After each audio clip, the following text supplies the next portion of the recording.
தீர்க்கதரிசன புத்தகம் prophetic book of Jeremiah.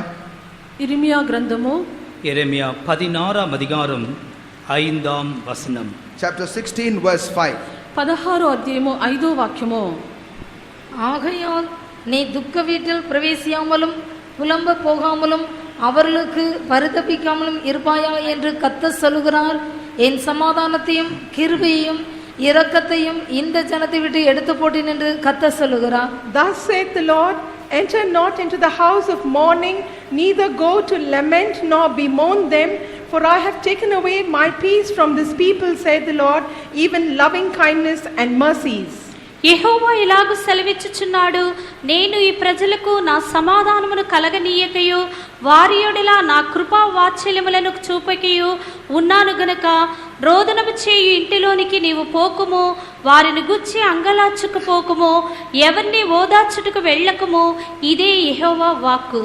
യഹോവ ഇപ്രകാരം അരുളി ചെയ്യുന്നു, നീ ദുഃഖഭവനത്തിൽ ചെല്ലരുത്, വിലപിപ്പാൻ പോകരുത്, അവരോട് സഹതാപം കാണിക്കുകയുമരുത്. ഞാൻ എന്റെ സമാധാനവും ദയയും കരുണയും ഈ ജനത്തിൽ നിന്ന് നീക്കിക്കളഞ്ഞു എന്ന് യഹോവയുടെ അരുളപ്പാട്. ஆண்டவருக்கு ஸ்தோத்திரம். Praise the Lord. பிரபுவுக்கு ஸ்தோத்திரமோ. இந்த தூதியின் தலைப்பு சமாதானம், கிருபை, இரக்கம். The title of this message is Peace, Grace and Mercy. ఈ యొక్క వర్తమానం యొక్క ముఖ్యాంశము సమాధానము, కృప, వాత్సల్యత. இந்த வசனத்தில் இந்த 3 காரியங்களையும் ஆண்டவர் சொல்லிவிட்டு இந்த ஜனத்தை விட்டு நான் இவைகளை எடுத்து போட்டேன் என்று சொல்லுகிறார். In this particular verse, after saying these 3 things, the Lord saith, from this people I have removed these 3 things. ఈ యొక్క 3 కార్యములను ప్రభు చెప్పి ఈ యొక్క జనుల యొద్ద నుండి వాటిని తొలగించి ఉన్నానని చెప్పెను. என் சமாதானம், என் கிருபை, என்னுடைய இரக்கம். My grace, my peace and my mercy. నా సమాధానము, నా కృప, నా వాత్సల్యత. இது மூன்றும் ஒரு தனிப்பட்ட வாழ்வுக்கு மிக அவசியமாக இருக்கிறது. All the 3 are very very important for a individual life. ఈ యొక్క 3 కార్యములు ఒక వ్యక్తిగత జీవితములకు మిక్కిలి ప్రాముఖ్యమైనవి. ஒரு தேசம் பாதுகாக்கப்பட வேண்டுமானால், ஒரு குடும்பம் ஆசீர்வதிக்கப்பட வேண்டுமானால் இது மூன்றும் அஸ்திபாரங்கள் என்றே சொல்லலாம். If a land will have to be blessed and if a family will have to be blessed, these 3 can be considered as the foundational truths. ఒక దేశము కాపాడబడు నిమిత్తము, ఒక కుటుంబము ఆశీర్వదింపబడు నిమిత్తము ఈ యొక్క 3 కార్యములు పునాది వంటివి. ஆண்டவருக்கு மகிமை உண்டாகட்டும். Glory be to God. ప్రభువుకు మహిమ కలుగును గాక. இந்த வேத பகுதியை நான் 3 பிரிவாக பிரிக்கிறேன். I would like to distribute this into 3 divisions. ఈ యొక్క వాక్యమును నేను 3గా విభజించున్నాను. முதலாவது இந்த 3 விஷயங்கள், சமாதானம், கிருபை, இரக்கம், இவை 3 உடைய அவசியம் என்ன? First and the foremost, the peace, the grace and the mercy are the most important things. మొదటిగా ఈ యొక్క సమాధానము, కృప, వాత్సల్యం యొక్క అవసరం ఏమై ఉన్నది? இரண்டாவது, Secondly, రెండవదిగా இத 3ஐயும் நம்முடைய வாழ்க்கையிலே நாம் எப்பொழுது பெறுகிறோம்? when do we receive all these 3 in our life? ఈ యొక్క మూడింటిని మన యొక్క జీవితమునందు ఎప్పుడు మనము పొందుచున్నామో. மூன்றாவதாக, Thirdly, మూడవదిగా இத 3ஐயும் எப்பொழுது இழந்து போகிறோம், அதனால் உண்டாகிற பிரதி விளைவுகள் என்ன? when do we lose all these 3 in our life? As a result, what turns out to be a consequence in our life? ఈ యొక్క మూడింటిని మన యొక్క జీవితమునందు ఎప్పుడు కోల్పోవచ్చున్నామో దాన్ని బట్టి కలుగునటువంటి ఫలితములు ఏమిటి? ஒரு மனுஷனுக்கு ஆண்டவர் கொடுக்கிற ஒரு ஆவிக்குரிய வாழ்க்கையில் இருக்கிற ஒரு மனுஷனுக்கு ஆண்டவர் கொடுக்கிற சமாதானம் இல்லை என்றால் அவனால் வாழ முடியாது. Unto a man who is leading a spiritual life, in the absence of the peace that God giveth, he cannot lead a happy life. ఒక మనుషునికి దేవుడిచ్చినటువంటి సమాధానము లేనట్లయితే ఆ మనుషుడు జీవించలేడు.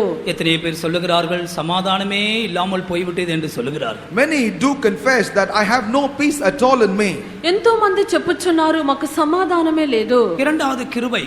Secondly, grace. రెండవది కృప. என் கிருபை உனக்கு போதும் என்று ஆண்டவர் சொன்னார். The Lord himself said, my grace is sufficient for thee. నా కృప నీకు చాలని ప్రభు సెలవిచ్చిరి. இந்த வாழ்க்கைக்கு தேவ கிருபை நமக்கு கிடைக்கவில்லை என்றால் நம்மால் ஒருபோது முன்னேறி செல்ல முடியாது. For this life that we are leading, if we do not receive the grace of God, we shall not be able to progress.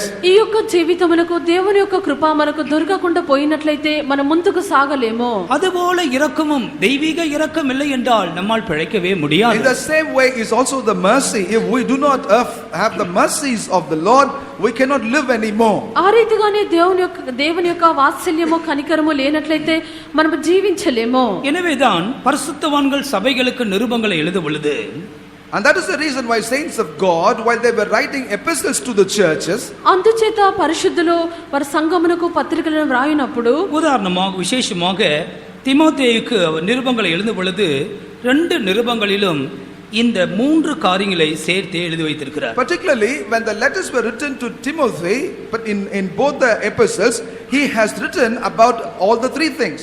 ఉదాహరణకు తిమోతికి వ్రాసిన పత్రికలో మనం చూచినప్పుడు ఈ యొక్క 3 కార్యములను అపొస్తలుడైన పౌలు వ్రాసి ఉన్నాడు. முதலாம் தீமோத்தேயு 1 அதிகாரம் 2 வசனத்திலே நம்முடைய பிதாவாகிய தேவனாலும் நம்முடைய கர்த்தராகிய இயேசு கிறிஸ்துவினாலும் கிருபை இரக்கம் சமாதானம் உண்டாவதாக.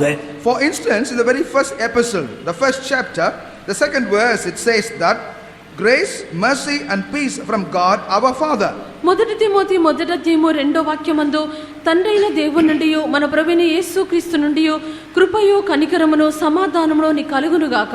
2 தீமோத்தேயு 1 அதிகாரத்தின் 2 வசனத்தை படிக்கும் பொழுது As we read 2 Timothy chapter 1 verse 4, 2 Timothy 1 అధ్యాయము 2 వాక్యం చదివినప్పుడు பிரியமுள்ள குமாரனாகிய தீமோத்தேயுக்கு எழுதுகிறதாவது my dearly beloved Timothy, ప్రియ కుమారుడగు తిమోతికి వ్రాయినది பிதாவாகிய தேவனாலும் நம்முடைய கர்த்தராகிய கிறிஸ்து இயேசுவினாலும் கிருபையும் இரக்கமும் சமாதானமும் உண்டாவதாக. grace, mercy and peace from God the Father and Christ Jesus our Lord. తండ్రైన దేవుని నుండి మన ప్రభువైన క్రీస్తు యేసు నుండి కృపయు కనికరమును సమాధానమును కలుగును గాక. தீத்துவுக்கு அவர் நிருபம் எழுதும் பொழுது கூட இதே வார்த்தையை உபயோகிக்கிறார். Even as he was writing the epistle to Titus, this very word he has used. తీతుకి పత్రికను వ్రాయినప్పుడు కూడా ఈ యొక్క మాటల్ని ఉపయోగించెను. தீத்து 1 அதிகாரத்தின் 2 வசனத்தை படிக்கும் பொழுது As we read Titus chapter 1 verse 2, తీతు 1 అధ్యాయము 2 వాక్యం చదివినప్పుడు பிதாவாகிய தேவனாலும் நம்முடைய இரட்சகராய் இருக்கிற கர்த்தராகிய இயேசு கிறிஸ்துவினாலும் கிருபையும் இரக்கமும் சமாதானமும் உண்டாவதாக. let there be peace, grace and mercy and through our God and our Lord Jesus Christ. తండ్రి అయిన దేవుని నుండి మన రక్షకుడైన క్రీస్తు యేసు నుండి కృపయు కనికరమును సమాధానమును నీ కలుగును గాక. அப்போஸ்தலனாகிய யோவான் தன்னுடைய நிருபங்களிலே சொல்லும் பொழுது Even as Apostle John, while he was writing his letters, అపొస్తలుడైన యోహాను తన యొక్క పత్రికలో వ్రాయినప్పుడు 2 நிருபத்திலே யோவான் எழுதின 2 நிருபம் 3 வசனத்தை நாம் படிக்கும் பொழுது as we read the 3rd verse of the 2nd epistle of John, యోహాను రాసిన 2వ పత్రిక 3వ వాక్యం చదివినప్పుడు பிதாவாகிய தேவனாலும் பிதாவின் குமாரனாய் இருக்கிற கர்த்தராகிய இயேசு கிறிஸ்துவினாலும் through God the Father and from Lord Jesus Christ the Son of the Father, తండ్రి అయిన దేవుని యొద్ద నుండి తండ్రి యొక్క కుమారుడగు యేసుక్రీస్తు యొద్ద నుండి கிருபையும் இரக்கமும் சமாதானமும் சத்தியத்தோடும் அன்போடு கூட உங்களோடு இருப்பதாக. grace, mercy and peace be with you together with truth and love. సత్య ప్రేమలో మనయందుండగా కృపయు కనికరమును సమాధానమును మనకు తోడగును.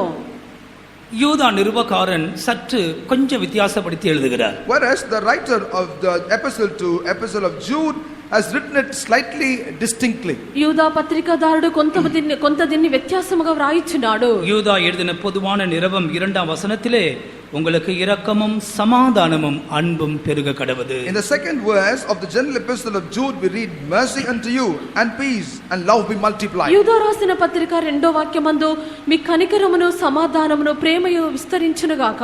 ஏன் பரிசுத்தவான்கள் நிருபங்களை எழுதும் பொழுது இதை 3ஐயும் முக்கியப்படுத்தி இருக்கிறார்கள்? Why, when the saints of God have been writing the epistles, have magnified or given importance for these 3 elements? ఎందుకు పరిశుద్ధులు పత్రికలో రాయినప్పుడు యొక్క 3 కార్యములకు ప్రాముఖ్యతనిచ్చి ఉన్నారు? இது 3ம் பிதாவாகிய தேவனாலும் குமாரனாகிய கிறிஸ்துவினாலுமே கிடைக்கும்.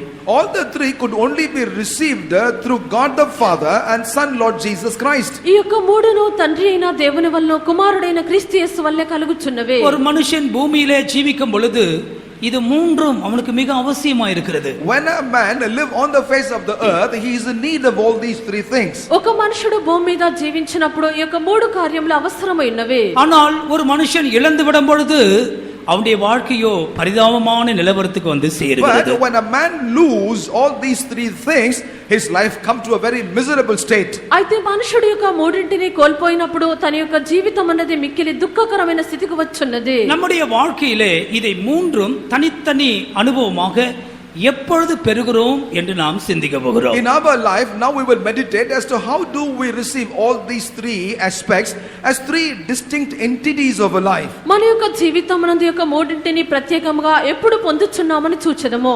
ஏசாயா 57 அதிகாரத்தில் நாம் படிக்கும்போது As we read Isaiah chapter 57, యెషయా గ్రంథము 57వ అధ్యాయం చదివినప్పుడు கடைசி 2 வசனங்களை படிக்கும் பொழுது துன்மார்க்கனுக்கு சமாதானம் இல்லை என்று என் தேவன் சொல்லுகிறார் என்று படிக்கிறோம். as we read in the last two verses, we read the wicked hath no peace, says my God. చివరి రెండు వాక్యములందు మనం చదివినప్పుడు దుష్టులకు నెమ్మది ఉండదని నా దేవుడు సెలవిచ్చుచున్నాడు. அவர்கள் கொந்தளிக்கும் கடலை போல் இருக்கிறார்கள். And they will be like a troubled sea.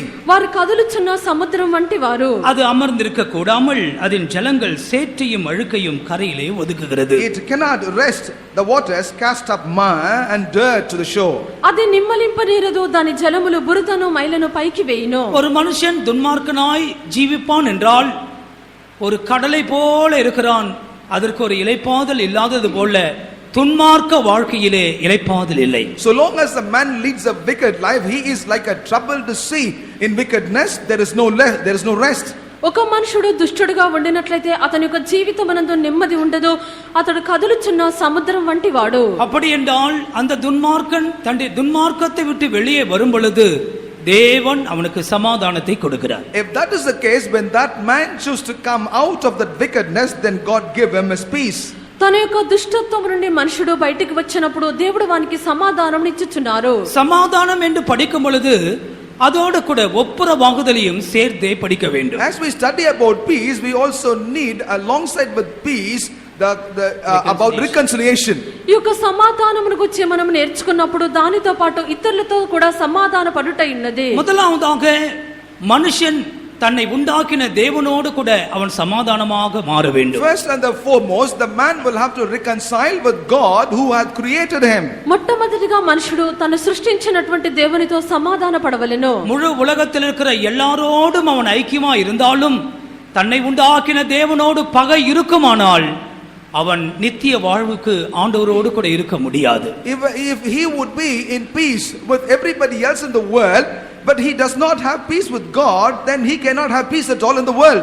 అతడు లోకమంతటితో పాటు సమాధానముగా ఉండినప్పటికీ తను సృష్టించినటువంటి దేవునితో సమాధానముగా లేనట్లయితే అతడు నిలిచి ఉండలేడు.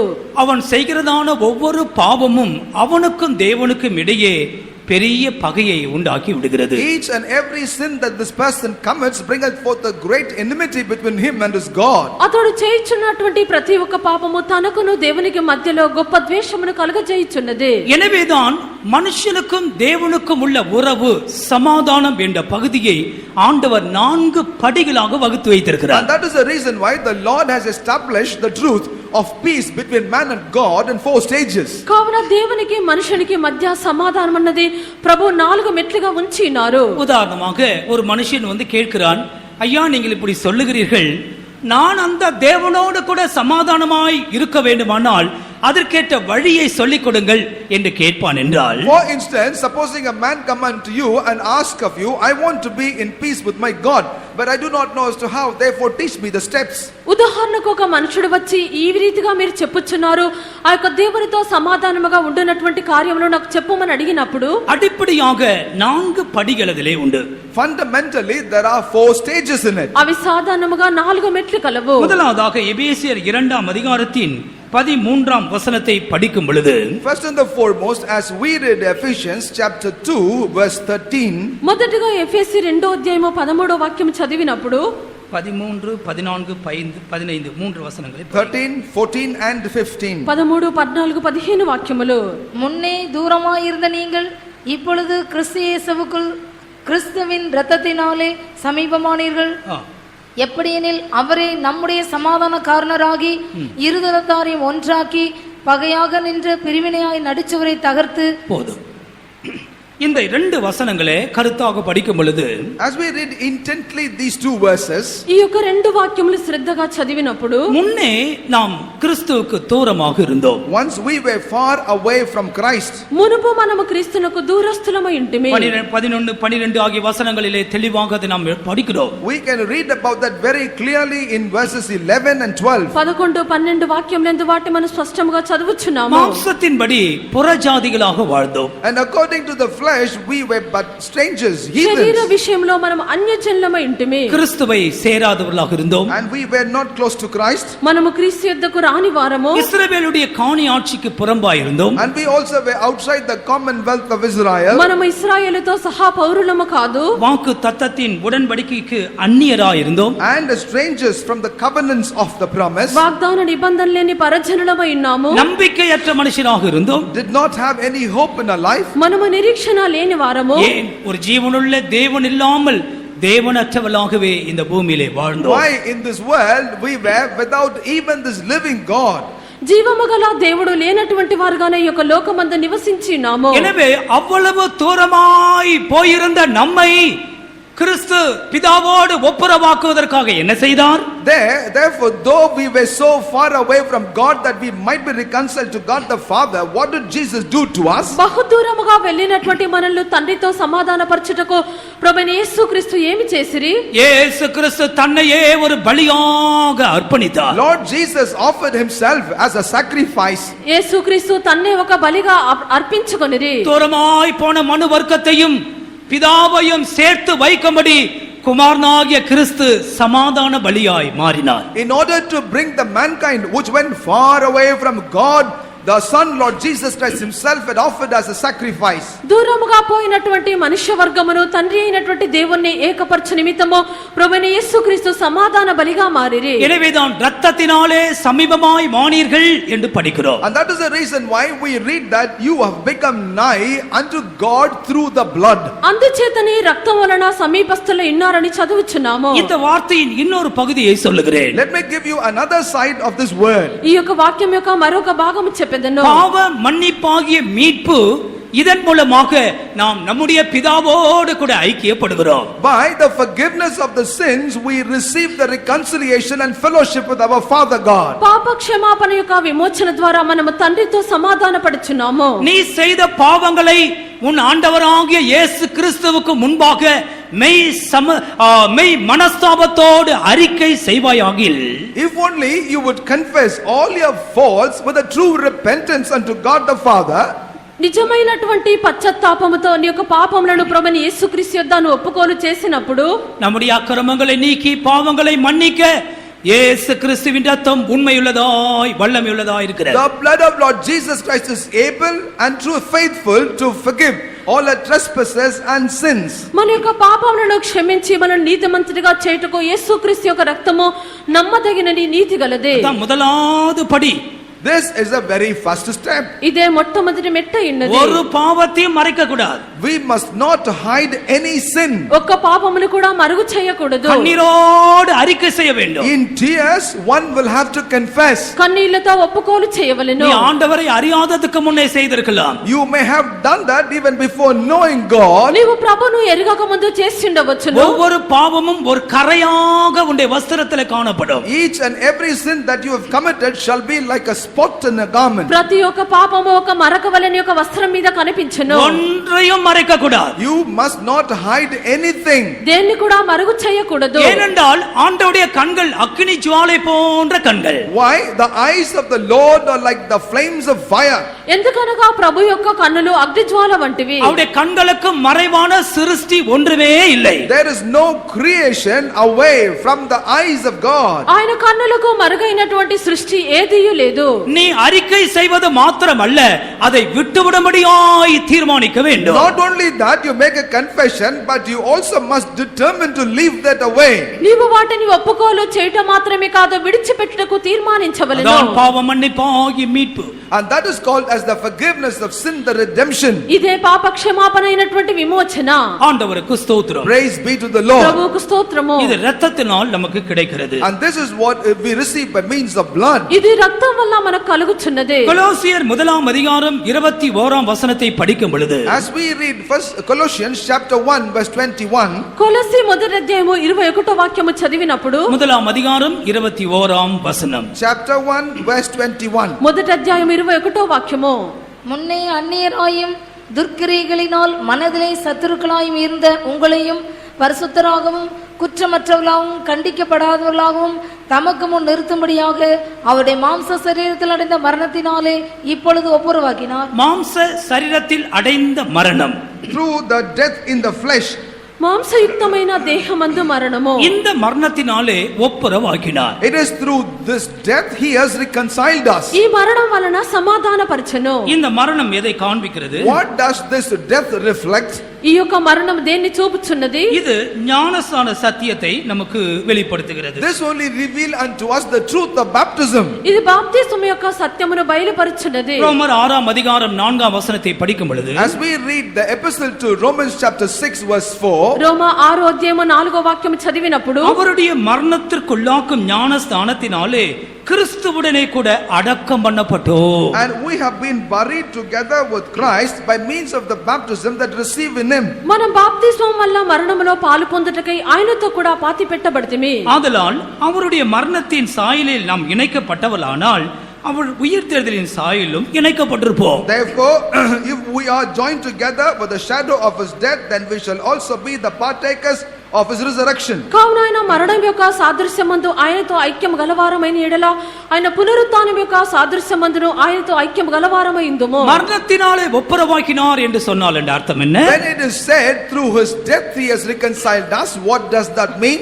మరణం వల్ల సమాధానపరచెను అని చెప్పినప్పుడు అర్థం ఏమిటి? நம்முடைய ஜீவியத்திலே நாம் ஆண்டவருடைய சத்தியத்திற்கு கீழ்ப்படிந்து ஞானஸ்நானம் எடுத்துக்கொள்வதை காண்பிக்கிறது. In our life we obey to the truth of baptism and receive baptism. This is what that means.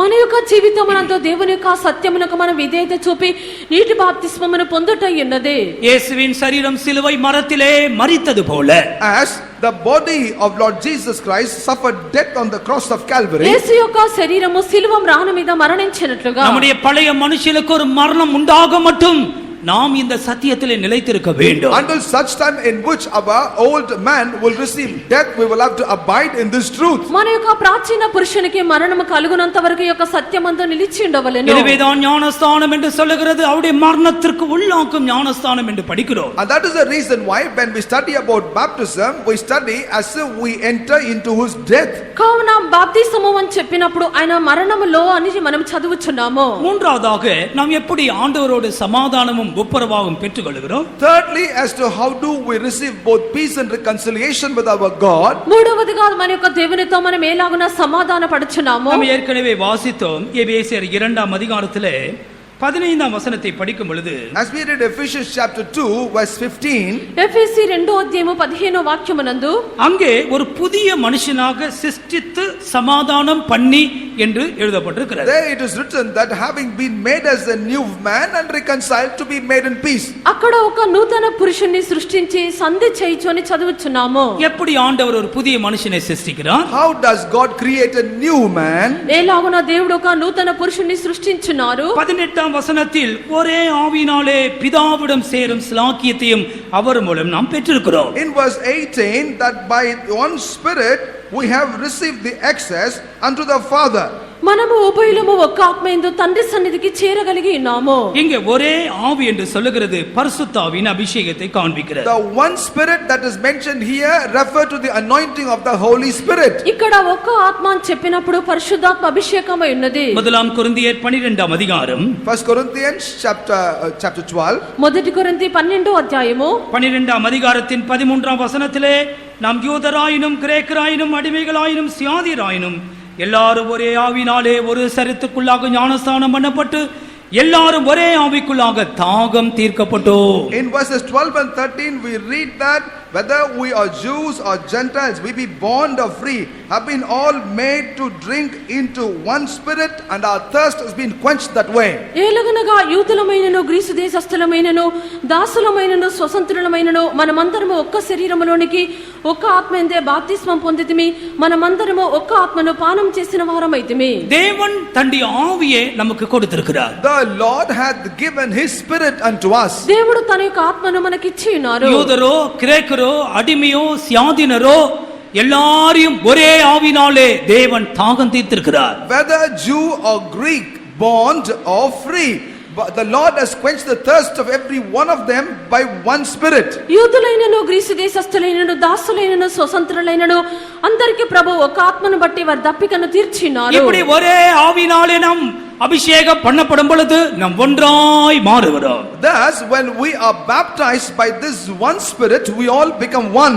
ఈ యొక్క ఒక్క ఆత్మను బట్టి మనం అభిషేకింపబడినప్పుడు మనము ఏకముగా మారుచున్నాము. பாருங்கள், அந்த நாம் சற்று நேரத்துக்கு முன்பாக ஆவியிலே நிறைந்தோமே. See, a while ago we all were filled in the spirit. మనము కొంత సమయమునకు ముందు ఆత్మతో నింపబడి ఉన్నాము. அந்தந்த ஜாதிகளுக்கு ஏற்ற ஒரு அபிஷேகம் அல்ல. We do not have an anointing according to the tribal or the national differences. ఒక్కొక్క జాతికి తగినట్టు అభిషేకము కాదు. எல்லாரையும் தேவன் ஒரே ஆவினாலே அபிஷேகம் பண்ணி இருக்கிறார். The Lord has anointed every one of us by one spirit. అందరిని ప్రభు ఒకే ఆత్మ చేత అభిషేకించినారు. எனவே இந்த ஒரே ஆவியின் மூலமாக நாம் நம்முடைய பிதாவிடத்தில் சேரும் ஸ்லாக்கியத்தை பெற்றிருக்கிறோம். And that is the reason why by this one spirit all of us have received the privilege to be together or be reconciled to our Father. ఈ యొక్క ఒక్క ఆత్మ ఇంద మనము తండ్రి సన్నిధికి చేరగలిగి ఉన్నాము. எனவேதான் அது புத்திர சுவிகாரத்தின் ஆவி. And that is the reason why that is called as the spirit of adoption. అందుచేతనిది దత్తపుత్రాత్మ ఉన్నది. அப்பா பிதாவே என்று கூப்பிட பண்ணுகிறவருடைய ஆவி. And that is the anointing or the spirit with which we call him Abba, అబ్బా Father. తండ్రి అని పిలిచినటువంటి ఆత్మ ఉన్నది. இந்த ஒரே ஆவினாலே தாகம் தீர்க்கப்பட்ட தேவ பிள்ளைகள் வலது கரத்தை உயர்த்தி சரியாய் ஒரு அல்லேலூயா போடுங்கள். ஹல்லேலூயா. இந்த ஆவியின் மூலமாய் நாம் பிதாவிடத்திலே சேரும் ஸ்லாக்கியத்தை பெற்றிருக்கிறோம். It is only by means of the spirit we have received the blessedness to reach or to be with our Father. ఈ యొక్క ఆత్మను బట్టి తండ్రి అయిన దేవుని యొద్దకు చేరినటువంటి ధన్యతను మనం పొంది ఉన్నాము. அது குமாரனின் ஆவி. This is the spirit of the Son. అది కుమారుని యొక్క ఆత్మ. இப்போது உரிமையோடு அப்பா பிதாவே என்று கூப்பிடுகிறோம். Therefore, with the right we are able to cry, Abba, Father. ఇప్పుడు మనం హక్కుతో అబ్బా తండ్రి అని పిలుచున్నాము. அபிஷேகத்தின் மூலமாய் நாம் தேவனோடு சமாதானமாகிறோம். It is by means of the anointing we have been reconciled with our Father. అభిషేకం ద్వారా మనం దేవునితో సమాధాన పరచబడుచున్నాము. நான்காவது படி என்ன? What is the fourth step? నాలుగవ మెట్టు ఏమిటి? சிலர் ரட்சிக்கப்படுகிறார்கள், Some receive the salvation, కొందరు రక్షింపబడుచున్నారు, சிலர் ஞானஸ்நானம் எடுக்கிறார்கள், some also receive baptism, కొంతమంది బాప్తిస్మం పొందుచున్నారు, சிலர் பரிசுத்த ஆவியினாலே நிரப்பப்படுகிறார்கள். they also receive the anointing of the Holy Spirit, కొందరు పరిశుద్ధాత్మ చేత నింపబడుచున్నారు. ஆனால் அதோடு நின்று விடுகிறார்கள். but they stop with that. దానితో వారు இந்த నిలిచిపోవచ్చున్నారు. சமாதானம் ஒப்புரவாகுதல் என்று சொல்லுகிறதின் நான்காவது படிக்கு எல்லாரும் வர வேண்டும். But everyone will have to come to the fourth stage where we say we receive peace and reconciliation. ఈ యొక్క సమాధానం నందు నాలుగవ మెట్టుకు ప్రతి ఒక్కరూ రావలెను. இது இரண்டாம் கொரிந்தியர் 5ஆம் அதிகாரத்திலே படிக்கிறோம். We can read about this in 2 Corinthians chapter 5. ఇది 2 కొరింథీ 5వ అధ్యాయం నందు చదువుచున్నాము. இரண்டாம் கொரிந்தியர் 5ஆம் அதிகாரம் 18ஆம் வசனத்திலிருந்து படியுங்கள். Let us read from the 18th verse. 2 కొరింథీ 5వ అధ్యాయము 18వ వాక్యము నుండి, இவையெல்லாம் தேவனாலே உண்டாயிருக்கிறது. அவர் இயேசு கிறிஸ்துவை கொண்டு நம்மை தம்மோடே ஒப்புரவாக்குதலின் ஊழியத்தை எங்களுக்கு ஒப்பு கொடுத்தார். அது என்னவெனில், தேவன் உலகத்தாருடைய பாவங்களை எண்ணாமல் கிறிஸ்துவுக்குள் அவர்களை தமக்கு ஒப்புரவாக்குதலின் உபதேசத்தை எங்களிடத்தில் ஒப்புவித்தார்.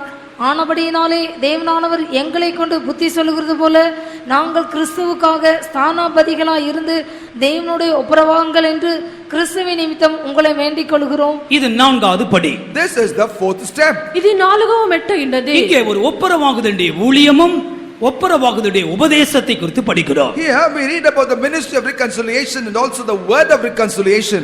ఇక్కడ సమాధాన పరచు పరిచర్యను సమాధాన వాక్యమును గురించి చదువుచున్నాము. நம்மை இயேசு கிறிஸ்துவின் மூலமாக பிதாவோடு ஒப்புரவாக வேண்டி இருக்கிறது. Through Lord Jesus Christ, it is expedient for us to be reconciled to our Father. మనము యేసుక్రీస్తు ద్వారా తండ్రితో సమాధాన పడవలెను. அதற்காக ஒரு ஊழியம் அவசியம். It is for that matter there is a ministry is a need. దాని నిమిత్తము ఒక పరిచర్య అవసరమైనది. நன்றாக கவனியுங்கள். Please listen to this very carefully. శ్రద్ధగా గమనించండి. உலகத்தில் அநேக ஊழியங்கள் நடந்து கொண்டிருக்கிற ஒரு காலம். These are the days in which there are many ministries in the world in existence. లోకమునందు అనేకమైన సేవలు జరుగునటువంటి కాలము. பலவிதமான காற்றுகளாகிய அந்நிய போதனைகள் எழும்பிக் கொண்டிருக்கிற ஒரு காலம். And these are also the days in which many doctrines like winds are rising up. అనేక విధములైనటువంటి అన్య బోధనలుగా కొట్టునటువంటి గాలి కొట్టునటువంటి కాలమై ఉన్నది. தேவன் நமக்கு ஒரு ஒப்புரவாகுதலுடைய ஊழியத்தை வைத்திருக்கிறார். But unto us the Lord has preserved the ministry of reconciliation. దేవుడు మనకు ఒక సమాధానపరచు పరిచర్యను ఉంచి ఉన్నారు. அதுதான் பிரதிஷ்டை பண்ணப்பட்ட ஒரு ஊழியம். And that is the ministry of dedication and consecration. అదే ప్రతిష్ఠింపబడినటువంటి పరిచర్య ఉన్నది. அது ஒரு அப்போஸ்தல ஊழியம். This is the apostolic ministry. అది అపొస్తలుల యొక్క సేవ ఉన్నది. அது ஆண்டவராகிய இயேசு வருமட்டும் இந்த பூமியிலே நடக்கும். And that will be in existence till the coming of Lord Jesus Christ. ప్రభువైన యేసుక్రీస్తు వచ్చినంత వరకు ఈ యొక్క భూమి మీద యొక్క పరిచర్య జరుగును. கர்த்தராகிய இயேசு வருமட்டும் அப்போஸ்தலர்கள் பூமியிலே இருப்பார்கள். Until such time in which Lord Jesus will come, the apostles shall be on the earth. ప్రభువైన యేసుక్రీస్తు వచ్చినంత వరకు అపొస్తలుల యొక్క భూమి మీద ఉండెదరు. அந்த அப்போஸ்தலரை நீங்கள் சரியாய் கண்டுபிடிக்க வேண்டும். You will have to find out the apostles very correctly. ఆ యొక్క అపొస్తలులు ఎవరని చెప్పి మీరు బాగా తెలుసుకొనవలెను. அப்படிப்பட்டதான ஊழியத்தை நீங்கள் சரியாய் கண்டுபிடிக்க வேண்டும். You will have to understand that kind of a ministry in a right way. అటువంటి పరిచర్య ఏదని కనుగొనవలెను. 19వ వచనத்திலே அவர் என்ன சொல்லுகிறார்? What does he say in verse 19? 19వ వాక్యమందు ఏమి చెప్పుచున్నాడు? ஒப்புரவாகுதலுடைய ஒரு உபதேசம். There also is a word of reconciliation. సమాధాన వాక్యము. இந்த உபதேசத்தை ஆண்டவர் எங்களுடைய கையிலே கொடுத்திருக்கிறார். Unto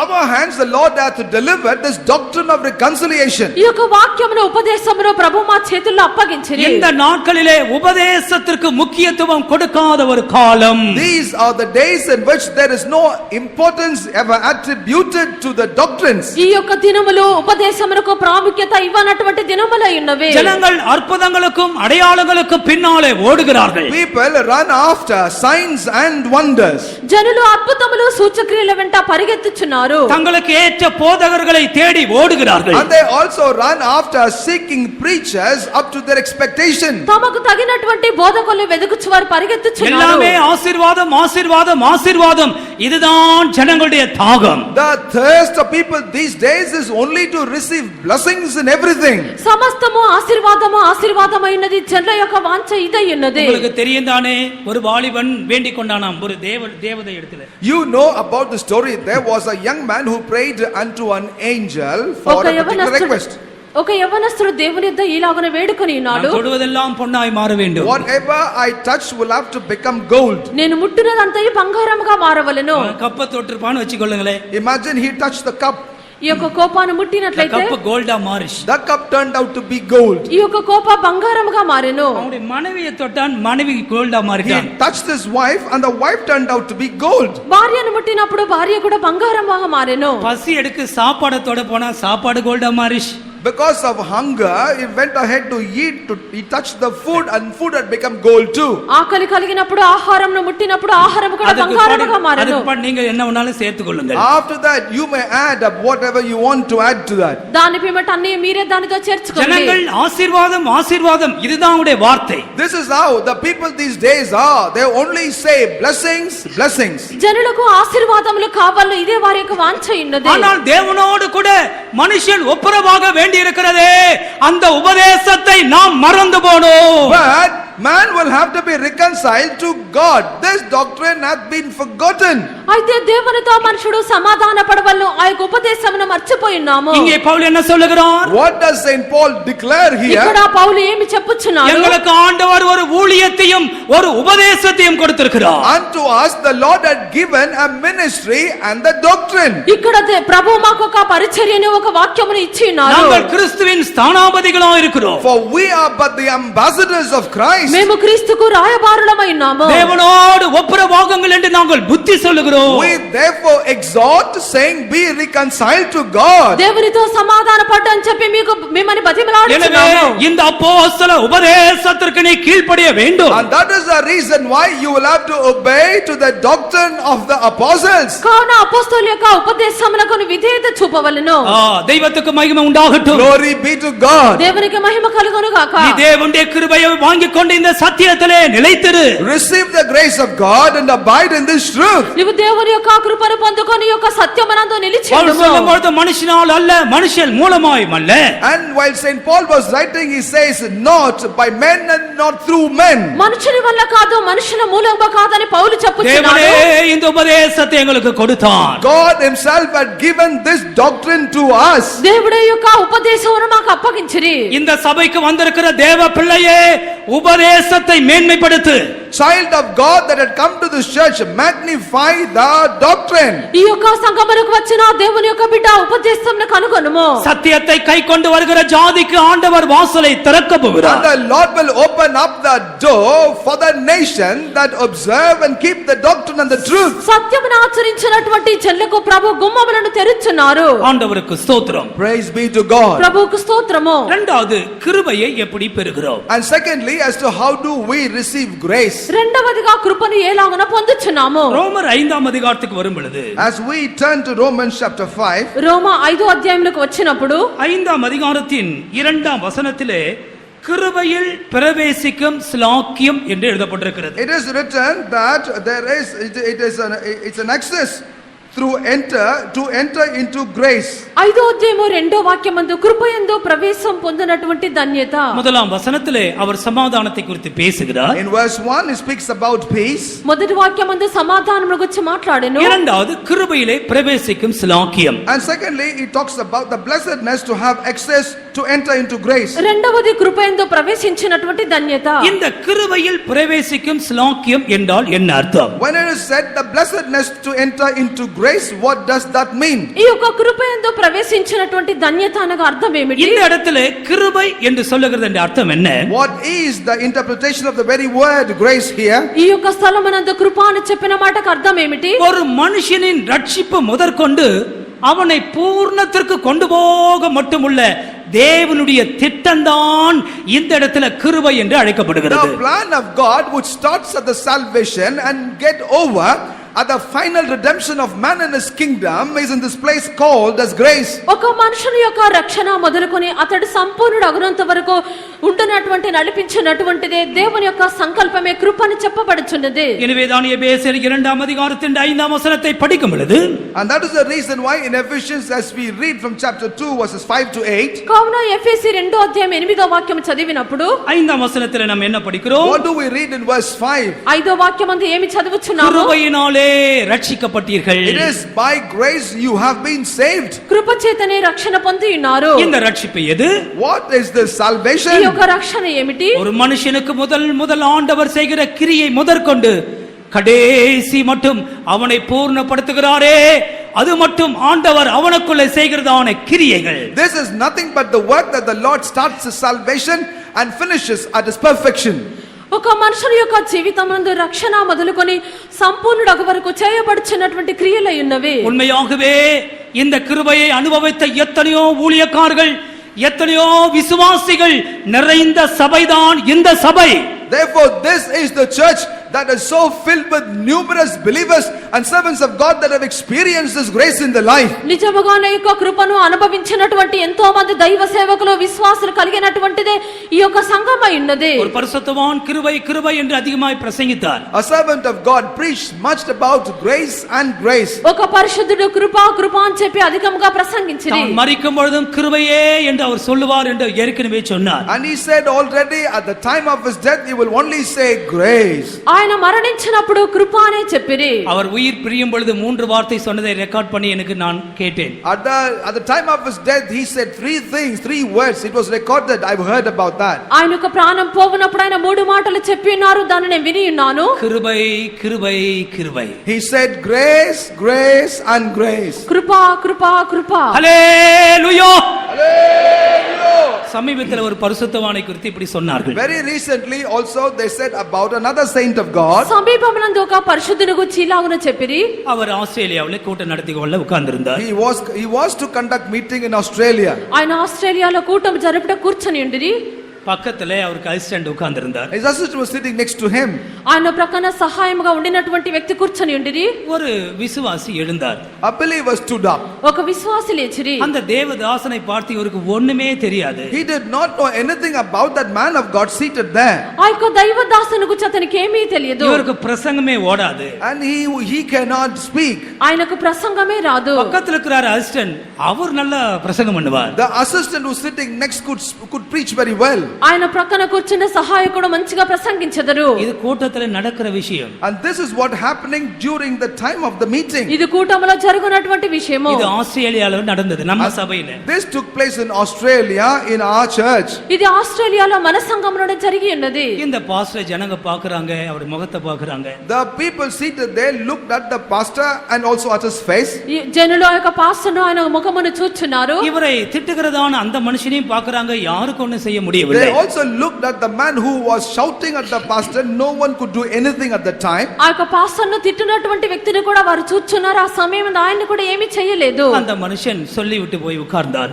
The man after shouting he went to sit in a place. ఆ యొక్క మనుషుడు అరిచి వెళ్లి కూర్చొని ఉన్నాడు. அடுத்ததாக இவர் என்ன சொல்ல போகிறார் என்பதுதான் எல்லாருடைய கேள்வி, எல்லாருடைய கவனமும். And all of them were very eagerly waiting as to what the pastor would say about him. తర్వాత యొక్క పాస్టర్ గారు ఏమి చెప్పుదురు అని చెప్పి అందరు ఎదురు చూచున్నారు. இவர் பிரசங்கத்திற்கு எழுந்தார். He stood up for the message. ఈయన ప్రసంగించుటకు లేచి ఉన్నారు. முதல் சொன்ன வார்த்தை கிருபை கிருபை கிருபை. The very first word he used is grace, grace and grace. ఆయన మొదటిగా చెప్పినటువంటి మాట కృప కృప కృప. அதை இந்த சம்பவத்தை பற்றி ஒரு நினைவு கூட, ஒரு வார்த்தை கூட அவர் பேசவில்லை. He did not even have a word about the event that just took place few minutes ago. ఆ యొక్క జరిగినటువంటి విషయముల గురించి ఆయన ఒక్క మాట కూడా మాట్లాడలేదు. அந்த கூட்டத்தில் உட்கார்ந்திருந்த ஒரு சகோதரனும் சகோதரியும் இங்கே வந்து என்னை பார்த்து சொல்லிவிட்டு போனார்கள். Brother and sister who were attending that meeting had come over here and shared this to me. ఆ యొక్క కూటమునందు కూర్చుండిన ఒక సహోదరుడు సహోదరి ఇక్కడికి వచ్చి నన్ను చూచి వెళ్ళి ఉన్నారు. அந்த பாஸ்டர் பிற்காலங்களில் உயர்த்தப்பட்டார். உங்களுக்கு யாருன்னு தெரியும்? Pastor N Stephen. Later on this pastor was exalted and this pastor is none other than Pastor N. Stephen. దాని పిమ్మట యొక్క పాస్టర్ గారు హెచ్చింపబడి ఉన్నారు. అందరికీ తెలియని పాస్టర్ ఎన్ స్టీఫెన్ గారు. தேவன் இப்படி अनेक பரிசுத்தவான்களை உருவாக்கி கொண்டே இருக்கிறார். This is how the Lord is going on preparing many saints of God. దేవుడు ఇలాగున అనేక మంది పరిశుద్ధులను రూపించుచున్నారు. எத்தனை விசுவாசிகள், How many believers, ఎంత మంది విశ్వాసులు நல்ல விதத்துல ஜீவிக்கிறார்கள். they do lead a good life. వారు బాగా జీవించున్నారు. மரிக்கும் பொழுது நல்ல விதத்துல மரிக்கிறார்கள். At the time of their death they do have a good death. వారు మరణ సమయమందు మంచి స్థితిలోనే మరణించుచున్నారు. கிருபையிலே பிரவேசிக்கும் ஸ்லாக்கியம். And they Amen. thus receive the privilege to enter into grace. కృపలో ప్రవేశించినటువంటి ధన్యత. இந்த கிருபை பெரிய வொர்க் ஷாப் மாதிரி இருக்கு. This grace is like a big workshop. ఈ యొక్క కృప అన్నది గొప్ప వ్యాపారపు శాల వలె ఉన్నది. கர்த்தர் நம்ம இந்த கிருபைக்குள்ள வொர்க் ஷாப்புக்குள்ள பிரவேசிக்க செய்கிறார். And the Lord is allowing us to enter into this workshop too. ప్రభువు మనల్ని యొక్క కృపలోనికి ప్రవేశింప చేయుచున్నారు. தினந்தோறும் இந்த கிருபை நம்மை உருவாக்கி கொண்டே இருக்கிறது. Day after day it is this grace that is forming us. ప్రతి దినము యొక్క కృప మనల్ని రూపించుచున్నది. இந்த கிருபையினாலே தேவன் நம்மை ஒவ்வொரு நாளும் மாற்றிக் கொண்டே இருக்கிறார். It is by means of this grace the Lord is changing us each day. ఈ యొక్క కృప చేత దేవుడు మనల్ని ప్రతి దినము మార్చుచున్నారు. உன்னுடைய வாழ்க்கையை சற்று சிந்தித்து பார். Therefore think about your life for a minute. నీ యొక్క జీవితమును ఒక నిమిషము తలంచి చూడుము. நீ ஆரம்பத்தில் ஆரம்ப நாளிலே இந்த சபைக்கு எப்படி வந்தாய்? In the early days as to how did you come to this church? నీవు ప్రారంభ దినమున ఆ యొక్క సంగమునకు ఎలాగున వచ్చి ఉన్నావు? உன்னுடைய சுபாவங்கள் எப்படி இருந்தது? What were your nature? నీ యొక్క స్వభావములు ఎలాగుండెను? இந்த கிருபைக்குள்ளே நீ பிரவேசித்த பொழுது, When you entered into this grace, ఈ కృపలో నీవు ప్రవేశించినప్పుడు கர்த்தர் கிருபையாய் உன்னை மாற்றிக் கொண்டு வருகிறதை நீ உணர்ந்து கொண்டிருக்கிறாயா? did you understand as to how graciously the Lord had been changing you? ప్రభు తన యొక్క కృప చేత నిన్ను మార్చుచున్నది నువ్వు గ్రహించున్నావా? இந்த வொர்க் ஷாப்புக்குள்ளே ஆண்டவர் என்னை ஒவ்வொரு நாளும் உருவாக்குகிறார் என்றவங்க நல்லா உணர்கிறவங்க மாத்திரம் கை தூங்க பார்க்கலாம். Only those people that have a right understanding, lift Grace your right workshop. hand. The workshop called grace. Hallelujah. Hallelujah. ஒரு அஞ்சலேலியா போடுங்க. ஹல்லேலூயா. ஹல்லேலூயா ஹல்லேலூயா ஹல்லேலூயா. அவசரப்பட்டு ஒர்க் ஷாப் விட்டு வெளியே வந்துடாதீங்க. Therefore, do not exit in hasty out of this workshop. మీరు తొందరపడి ఒక work shop నుండి బయటికి రాకూడదు. உங்களுக்கு தெரியும் தானே ஒர்க் ஷாப்புக்குள்ள சத்தம்லாம் டம் டம்னு சத்தம்லாம் வரும். You know about the workshop situation. There will be huge noise. Paint எல்லாம் போயிருந்தா சொரண்டி எடுத்து நல்ல டைட்டா எடுத்து கொஞ்சம் சரிப்படுத்தி பெயிண்ட் எல்லாம் அடிப்பாங்க. And if it will have to be repainted, they will scrap up and then they will paint again. దాని యొక్క రంగు పోయినట్లయితే దాన్ని పూర్తిగా రుద్ది వేసి రంగును వేయించున్నారు. టైర్லாம் 4 టైரும் కల్టి వెచ్చి కొంచె நேரம் அப்படியே உட்கார்ந்துருன்னு சொல்ற டைமும் உண்டு. And there also is a time in which they will remove the tires and let the body be hanging there. కొంత సమయం దాని యొక్క టైర్లు కూడా తీసివేసి ఆ రీతిగానే ఉంచుచున్నారు. కలరే మారి இருக்கும். వైట్ కలரா இருக்கும், திடீர்னு பார்த்தா கருப்பு பெயிண்ட் அடிப்பாங்க. Color would have been changed. It must have been white, but now it might appear dark. అది తెల్లని రంగులో ఉండను, కొంత సమయం అది చూచినప్పుడు నలుపు రంగు దాన్ని இந்த కొట్టెదరు. ஒர்க் ஷாப்ல கிருபையினால் எல்லாம் ஆண்டவர் செய்றார். But in this workshop, by grace, the Lord does everything. ఈ యొక్క వర్క్ షాప్ నందు ప్రభు కృప చేత అన్ని చేయించున్నారు. எத்தனையோ மாதங்களாய் ஒரு கூட்டங்கள் நடத்தாம டயர்லாம் கழட்டி போட்ட வண்டி மேல நானே இருந்தேன். I also had been like a car that's removed of all its tires without any meeting in my life too. ఎన్నో దినములుగా ఆ యొక్క టైర్లన్నీ తీసివేసినటువంటి కారు వల్ల నేను కూడా ఉండి ఉన్నాను. నేను உங்களுக்கு சொல்லி இருக்கிறேன். I have shared with you already about this experience. నేను ముందుగానే మీకు చెప్పి ఉన్నాను. எத்தனையோ மாதங்களாய் ஒரு கூட்டம் கூட நடத்தல, அப்படியே உட்கார்ணும் அப்படியே போகணும். For many months together, no meetings at all. I will come, sit quietly and go away. అనేక నెలలుగా వచ్చి కూర్చుండి ఆ రీతిగానే తిరిగి వెళ్ళిపోవలను. 15 பேர் இருக்கிற ஒரு சபைக்கு அந்த சூழ்நிலையிலே கூட்டம் நடத்த போனேன். Then at that situation, I went to a church to conduct meeting. In a church there would be only 15 believers. 15 మంది విశ్వాసులు ఉండినటువంటి స్థలమునకు నేను కూటమి జరుపుటకు వెళ్ళి ఉన్నాను. அங்க ஒரு சின்ன சண்டே கிளாஸும் உண்டு. And there also is a small Sunday school. అక్కడ ఒక చిన్న సండే క్లాస్ కలదు. அந்த நேரத்தை கடத்துவதற்காக குட்டி பிள்ளைங்க ஒரு 5-6 பிள்ளைங்க எல்லாருமே சாட்சி சொல்லுவாங்க. எல்லா வாரமும் அந்த 5 பிள்ளைங்களும் சாட்சி சொல்லும். In order to while away the time, there would be only 5 children and all of them each week will bear testimony. సమయమును గడుపు నిమిత్తము ఒక 5 పిల్లలను ప్రతి వారము సాక్ష్యం చెప్పించదము. பாடு நான் எழுந்து ஒரு வார்த்தையை அறிக்கையாக சொன்னேன். And then I stood up and said to them a word as a confession. చివరిగానే లేచి నా ఒక కార్యమును నేను ఒప్పుకోలు చేసినాను. எனக்கு இந்த விஷயத்துல ஒரு குறிப்பிட்ட விஷயத்துல நான் முறுமுறுத்து கொண்டிருக்கிறேன். I am murmuring within myself about a particular thing in my life. ఒక గుర్తింపబడినటువంటి విషయమందు నేను గుర్చబడుచున్నాను. அதை ஆண்டவர் அறிக்கையாக சொல்லும்படி ஏவினார். And the Lord inspired unto me at that time that I would make that as a confession. దాన్ని ఒప్పుకోలు చేయమని చెప్పి ప్రభు ప్రేరేపించినారు. நான் அதை அறிக்கையாக அது ஒரு ஆர்டரா நடக்கிற சர்வீஸ் அல்ல. அது எப்படி ஆண்டவர் நடத்தி கொண்டு போனார். திடீர்னு அதை சொன்னேன். பிற்பாடு என்னை போல யாருக்காவது முறுமுறுப்புகள் இருந்தா எழுந்திருங்கன்னு சொன்னேன். That was not according to the order. Suddenly the Lord inspired, therefore I made that confession, and then I told the church, if any one of you go through an experience of murmuring as I do, please stand up. నేను ఒప్పుకోలు చేసినాను. దాని పిమ్మట నా వలనే ఎవరైనా సనుగుచుండి ఉండినట్లయితే వారు ఒప్పుకోలు చేయమని చెప్పినాను. நான் நினைக்கிறேன் அந்த 5 குட்டி பிள்ளைங்க தவிர அத்தனை பேரும் எழுந்து நின்னார்கள். I think except those 5 little children, all the others stood up. నేను అనుకొనుచున్నాను ఒక 5 చిన్న పిల్లలు తప్ప అందరూ లేచి నిలబడి ఉన్నారు. சில வேளையிலே கர்த்தர் நம்மை இப்படி கொண்டு போகிறார். Sometimes that is how the Lord will lead us. కొన్నిసార్లు ప్రభు మనల్ని ఆ రీతిగా నడిపించుచున్నాడు. ప్రవేశిక శ్లాఘ్యం. That is an access to enter into this grace. కృపలో ప్రవేశించినటువంటి ధన్యత. இந்த தேவன் கிருபையினால் நம்மை மாற்றுகிறார். This God by his grace is changing us. ఈ యొక్క దేవుడు కృప చేత మనల్ని మార్చుచున్నాడు. இந்த வேலை முடிந்த பிற்பாடு அடுத்த வாசல் வழியாய் நாம் கடந்து செல்வோம். When this work is over, then we shall enter through the other door. ఈ యొక్క క్రియ ముగించబడిన తర్వాత మరొక ద్వారం ద్వారా మనం ప్రవేశించదము. ఆండవருக்கு స్తోత్రం. Praise be to the Lord. ప్రభువుకు స్తోత్రము. மூன்றாவது இரக்கம். Thirdly, it is mercy. మూడవది వాత్సల్యము కనికరము. ஆண்டவர் தன்னை குறித்து சொல்லும் பொழுது, when the Lord is speaking about himself, దేవుడు తనను గురించి చెప్పినప్పుడు மோசேக்கு ஆண்டவர் தன்னை குறித்து வெளிப்படுத்துகிறார். when God revealed himself unto Moses, మోషకు దేవుడు తన్ను గురించి బయలుపరచుకొనిరి. ஆண்டவர் ஏறக்குறைய 7 நாமத்தை சொல்றார். யாத்திராகமம் 34 அதிகாரம் 6-7 வசனங்களை நீங்கள் படித்துக் கொள்ளுங்கள். Please read unto yourself book of Exodus chapter 34 verses 6 and 7, where the Lord given to himself 7 different names. నిర్గమకాండము 34వ అధ్యాయము 6-7 వాక్యములందు 7 ప్రత్యేకమైన నామములను ప్రభు తెలియజేయుచున్నారు. ஆண்டவர் மோசேயின் அருகில் நின்று இந்த வார்த்தையை சொல்றார். standing next to Moses, the Lord said these words to him. దేవుడు మోషే ప్రక్కన నిలిచి మాటలు చెప్పెను. அதுல முதலாவது நாமம் இரக்கமுள்ளவர். The first and the foremost name is God of mercy. దాని యందు మొదటి నామము కనికరమైనది. ஆண்டவருக்கு ஸ்தோத்திரம். Praise be to the Lord. ప్రభువుకు స్తోత్రము. ஒரு మనుషனுக்கு இந்த இரக்கம் எப்படி கிடைக்கிறது? How does a man receive this mercy? ఒక మనుషునికి యొక్క కనికరము ఎలాగన దొరుకుచున్నది? ஒரு குறிப்பிட்ட விஷயத்தை சொல்லுகிறேன். Let me share with you about a particular matter. ఒక గుర్తింపబడిన విషయం చెప్పెదను. லூக்கா 1 50 வசனத்தில் Luke's Gospel chapter 1 verse 15. లూకా మొదటి అధ్యాయము 50వ వాక్యము. படியுங்கள். அவருடைய இரக்கம் அவருக்கு பயந்திருக்கிறவர்களுக்கு தலைமுறை தலைமுறைக்கும் உள்ளது.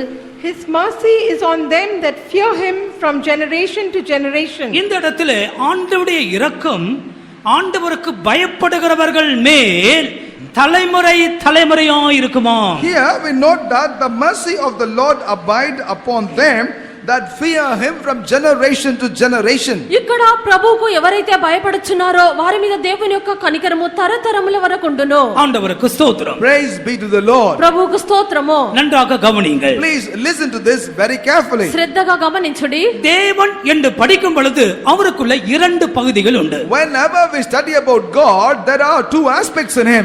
దేవుడని మనము నేర్చుకున్నప్పుడు దాని రెండు భాగములు చూస్తున్నాము. ஒன்று தெய்வத்தின் நீதியின் பகுதி. First and the foremost is the righteous side of God. ఒకటి దేవుని యొక్క నీతి భాగము. அவர் கோபாக்கினியை நியாய தீர்ப்பை செலுத்தும்படி அவர் நீதியின் பகுதியிலே அவர் தேவனாக இருக்கிறார். In order to execute his judgment and the wrath, he stands on the side of the justice or righteousness. ఆయన యొక్క కోపాగ్నిని న్యాయ తీర్పును ఆయన చూపించే నిమిత్తము ఆయన నీతిమంతుడు. எனவேதான் பட்சிக்கிற அக்னியா இருக்கிறாரே என்று ஆண்டவரை குறித்து படிக்கிறோம். And that is one reason why we study about God, that he is the consuming fire. అందుచేత ఆయన దహించు అగ్ని ఉన్నాడని చెప్పి చదువుచున్నాము. அடுத்ததாக தெய்வத்தின் இரக்கத்தின் பகுதி.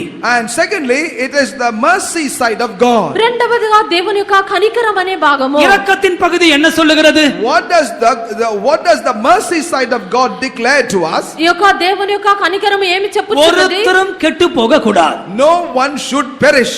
ఒక్కరు కూడా నశించిపోకూడదు. துன்மார்க்கன் தன் துன்மார்க்கத்திலே மரிக்க கூடாது. The wicked must not die in his wickedness. దుర్మార్గుడు తన యొక్క దుర్మార్గమునందే మరణించకూడదు. எனவே ஒரு பாவி அவனுக்கு நியாய தீர்ப்பு எவ்வளவு பெரிதா இருக்கிறதோ அதற்கு அதிகமாக தெய்வத்தின் இரக்கம் அவன் மேல் பெரிதாய் மாறிக்கொண்டே இருக்கிறது. And that is the reason why the judgment of the Lord upon a sinner is much smaller when compared to the grace and the mercy that the Lord abounds upon a sinner. కావున ఒక పాప మీద దేవుని యొక్క న్యాయ తీర్పు ఎంత అధికముగా ఉన్నదో అంత అధికము కంటేను దేవుని యొక్క కనికరము అతని మీద అధికరించుచున్నది. தேவன் நீதியாய் இருக்கிறார் என்றே வைத்துக் கொள்ளுங்கள். Consider that the Lord is just.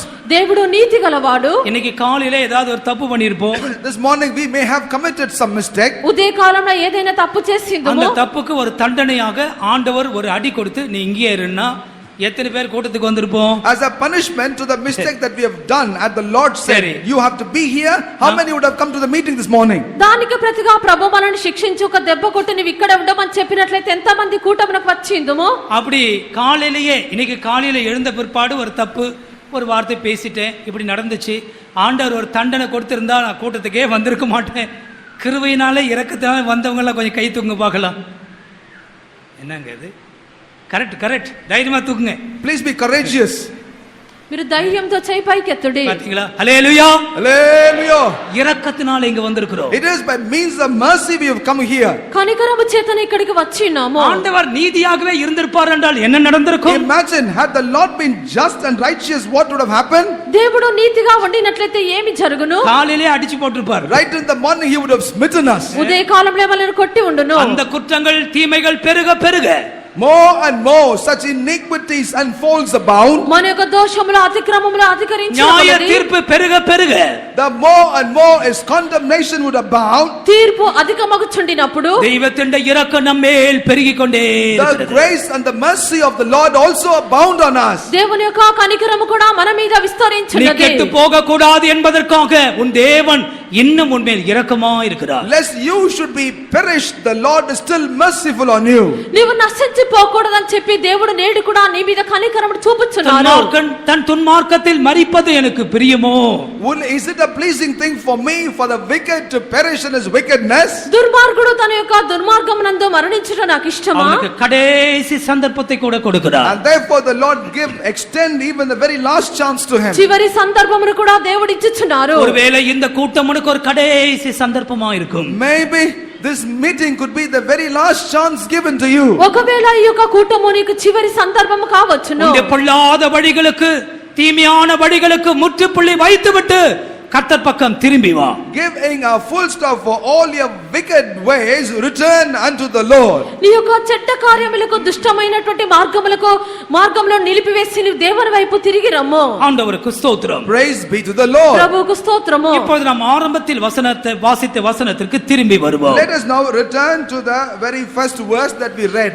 ఇప్పుడు మనము ప్రారంభమందు చదివిన వాక్యమునకు తిరిగి వచ్చాము. இறைமியா 16 அதிகாரம் 5 வசனம். Jeremiah chapter 16 verse 5. ఇర్మియా 16 అధ్యాయం 5వ వాక్యము. இங்கே ఆండவர் என்ன சொல்லுகிறார்? What does the Lord declare here? ఇక్కడ ప్రభువు ఏమి సెలవిచ్చున్నారు? சமாதானத்தையும் கிருபையும் இரக்கத்தையும் இந்த ஜனத்தை விட்டு எடுத்து போட்டேன். I have removed my peace, grace and mercy from this people. నా యొక్క సమాధానమును కృపను వాత్సల్యమును ఈ జనుల యొద్ద నుండి తొలగించితిని. இந்த வார்த்தையை ஆண்டவர் சொல்லும் பொழுது When the Lord said this word, ఈ యొక్క మాటను ప్రభు చెప్పినప్పుడు 10 వசனத்தில் இந்த ஜனங்கள் ஆண்டவரை பார்த்து ஒரு கேள்வி கேட்கிறார்கள். the people asked unto God a question which we see in verse 10. 10వ వాక్యమునందు ఈ యొక్క జనులు దేవుని యొద్ద ఒక ప్రశ్నలు వేయించున్నారు. தமிழ்ல மாத்திரம் படியுங்கள். நீ இந்த வார்த்தைகளை எல்லாம் இந்த ஜனத்துக்கு அறிவிக்கும் போது அவர்கள் உன்னை நோக்கி கர்த்தர் எங்கள் மேல் இத்தனை பெரிய தீங்கை கூறுவானேன் என்றும் நாங்கள் செய்த அக்கிரமம் என்ன, நாங்கள் எங்கள் தேவனாய கர்த்தருக்கு விரோதமாக செய்த எங்கள் பாவம் என்ன என்றும் கேட்பார்களானால். இந்த ஜனங்கள் இந்த கேள்விகளை கேட்கிறார்கள். These people will ask such questions. ఈ యొక్క జనుల యొక్క ప్రశ్నలను వేయించున్నారు. நாங்கள் செய்த அக்கிரமம் என்ன? What is the evil that we have done? మేము చేసినటువంటి మా దోషమేమి? இரண்டாவது நாங்கள் செய்த பாவம் என்ன? Secondly, as to what is our sin? రెండవదిగా మేము చేసిన పాపం ఏమిటి? ஏன் சமாதானத்தையும் கிருபையும் இரக்கத்தையும் நாங்கள் இழந்து போனோம்? Why have we lost peace, grace and mercy? ఎందుకు సమాధానమును కృపను వాత్సల్యమును మేము పోగొట్టుకొని ఉన్నాము? ஆண்டவருக்கு மகிமை உண்டாகட்டும். Glory be to God. ప్రభువుకు మహిమ కలుగును గాక. பிரியமானவர்களே, அந்த அவர்களுடைய அக்கிரமமும் அவர்களுடைய பாவமுமே அதற்கு காரணமாய் இருந்தது. Beloved, the reason for that was their own iniquity and sin. ప్రియులారా, వారి యొక్క దోషము వారి యొక్క పాపమే దానికి కారణమై ఉన్నది. 18 వచనத்திலே மறுபடியும் அதை நாம் படிக்கிறோம். We can read the same thing again in verse 18. 18వ వాక్యం అంతా మరలా దాన్ని చదువుచున్నాము. அவர்களுடைய அக்கிரமத்திற்கும் அவர்களுடைய பாவத்திற்கும் இரட்டிப்பாய் நீதியை சரிகட்டுவே. I will recompense twofold judgment to their iniquity and to their sin. వారి యొక్క దోషమును బట్టి వారి పాపమును బట్టి రెండంతలుగా వారికి ప్రతీకారం చేసేదను. இந்த ஜனங்கள் செய்த அக்கிரமம் பாவம் என்ன? What is the iniquity or the sin that these people committed? ఈ యొక్క జనులు చేసినటువంటి దోషమును పాపమును ఏమై ఉన్నది? 11వ వசனத்திலே ஆண்டவர் அதை சொல்லிக் கொடுக்கிறார். And the Lord reminded that to them in verse 11. 11వ వాక్యం అంతా దాన్ని తెలియపరుచున్నాడు. ஆண்டவருடைய ஜனங்கள் ஆண்டவரை விட்டு அந்நிய தேவர்களை சேவிக்க போகிறார்கள். The people of God have left God behind and went after to serve the strange gods. దేవుని యొక్క జనులు దేవుణ్ణి విడిచిపెట్టి అన్య దేవతలను అనుసరించారు. இதான் இத்தனை பொல்லாப்புக்கு முக்கிய காரணம். This was the primary reason for all these wickedness. ఇన్ని విధములైన కీడులకు ఇదే కారణమై ఉన్నది. தெய்வத்தை விட்டு அந்நிய தேவர்களை சேவிக்க போனார்கள். They left God behind and went after to serve strange gods. వారు దేవుణ్ణి విడిచిపెట్టి అన్య దేవతలను పూజించుటకు వెళ్ళిరి. அப்படி என்றால் எனவேதான் அந்த 18వ వచనத்தில் நாம் என்ன படிக்கிறோம்? And that is the reason why in verse 18 we read, కావున 18వ వాక్యం అంతా ఏమి చదివి ఉన్నాము? அருவருப்பான, அதாவது அந்த வசனத்தின் 2வது பகுதி பாருங்கள். என் சுதந்திரத்தை என்று அருவருக்கப்படத்தக்க தங்கள் காரியங்களின் நாற்றமான விக்கிரகங்களினாலே நிரப்பினார்கள். நாற்றமான விக்கிரகங்கள். they filled mine inheritance with the carcasses of their detestable and abominable things. వారు తమ హేయ దేవతల కళేబరముల చేత నా దేశమును అపవిత్రపరిచి ఉన్నారు. கர்த்தருக்கு மகிமை உண்டாகட்டும். Glory be to the Lord. ప్రభుకు మహిమ కలుగును గాక. எழுத்தின் பிரகாரமாக நாம் அப்படி செய்யாமல் போகலாம். We probably have not done all that literally. మనం అక్షర ప్రకారముగా ఇలాగున చేయకపోవచ్చును. நீ எதை அதிகமாக நேசிக்கிறாயோ அதுவே உனக்கு விக்கிரகம். But whatsoever things that you love so dearly, that is your idol. నీవు దేన్ని అధికముగా ప్రేమించినావో అదే నీకు విగ్రహమై ఉన్నది. ஒரு பாஸ்டர் பில்லி கிரகம் அவர் ஒரு கோல்டு கலர் உள்ள ஒரு வாட்ச் கட்டிட்டு இருந்தாராம். It seems the pastor was wearing a gold watch. Billy Graham was wearing a gold wristwatch. ఒక పాస్టర్ బిల్లీ గ్రహం ఆయన చేతిలో బంగారు వాచ్ ని పెట్టుకొని ఉండేది. ஆண்டவர் சொன்னார் அது உனக்கு ஒரு விக்கிரகம் சொன்னாரா. And then the Lord it seems told him that is your idol. దేవుడు తనతో అది నీకు ఒక విగ్రహం అని చెప్పిరి. விளங்கிக் கொண்டீர்களா? Did you understand that? మీరు గ్రహించినారా? ஏன் இந்த பொல்லாப்பு எங்களுக்கு நடந்தது? Why this wickedness, this iniquity ever to take place to us? ఎందుకు ఈ యొక్క చెడు కార్యం మాకు జరిగి ఉన్నది? ஏன் சமாதானமும் கிருபையும் இரக்கத்தையும் எங்களுடைய குடும்பத்தை விட்டு என்னை விட்டு ஆண்டவர் எடுத்து போட்டார்? Why did the Lord remove peace, grace and mercy from me and also my family? ఎందుకు సమాధానమును కృపను వాత్సల్యమును నా యొద్ద నుండి నా కుటుంబం నుండి ప్రభు తొలగించిరి? நீ ஏதாவது ஒரு ஆணின் மேல் உனக்கு ஒரு அன்பு இருக்கும். Perhaps you have a particular love upon a person. ఒక వ్యక్తి మీద నీకు ప్రేమ ఉండును. ஒரு பெண்ணின் மேல் உனக்கு ஒரு அன்பு இருக்கும். Yes, you might have love upon a girl. ఒక అమ్మాయి పైన ప్రేమ ఉండును. அது இருதயத்திலே மறைந்திருக்கிற விக்கிரகங்கள். And that is nothing but an idol hidden within your heart. అది హృదయమునందు మరుగై ఉండినటువంటి విగ్రహమై நீ ఉన్నది. ஆண்டவரை மாத்திரம் நேசிக்கும்படி அழைக்கப்பட்டாய். But you have been called only to love your God. నీవు దేవుని మాత్రమే ప్రేమించుటకు அவரையே పిలువబడినావు. நீ ஆராதிக்க வேண்டும்.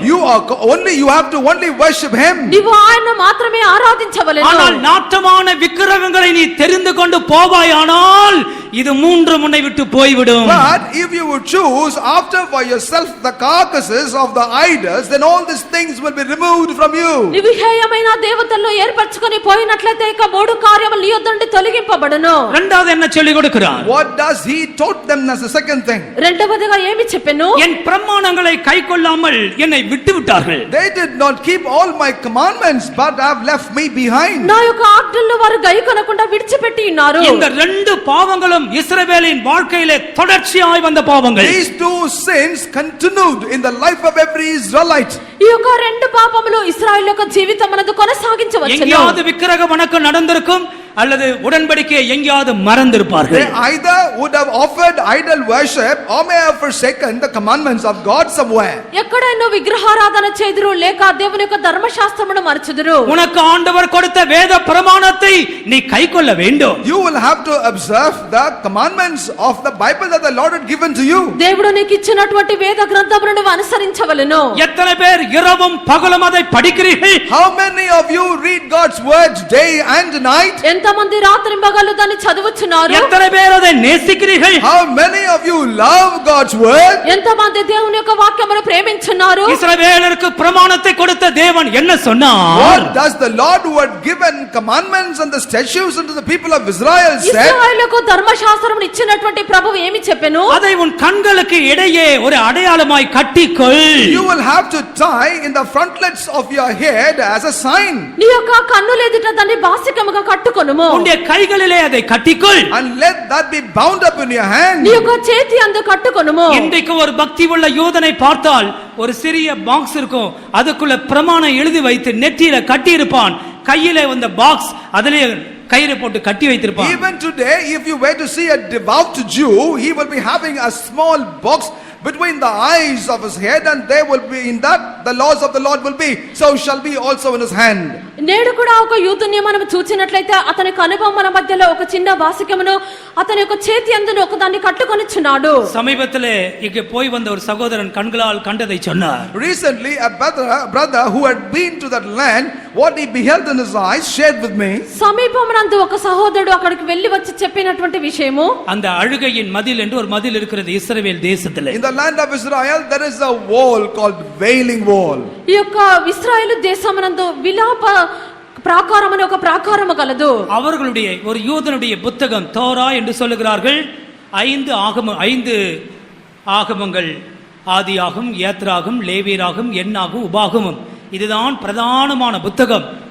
சிறு குழந்தைகள் முதற்கொண்டு அவங்க இந்த தலையை ஆட்டி ஆட்டி படிக்கிற காட்சி கைகொள்ளா காட்சியா இருக்கும். In that தலையை place, ஆட்டி ஆட்டி படிப்பார்கள். in that place, a devout Jew will go and his religious book called Torah, the first 5 books of the Bible, he will read by shaking his head with all devoutness.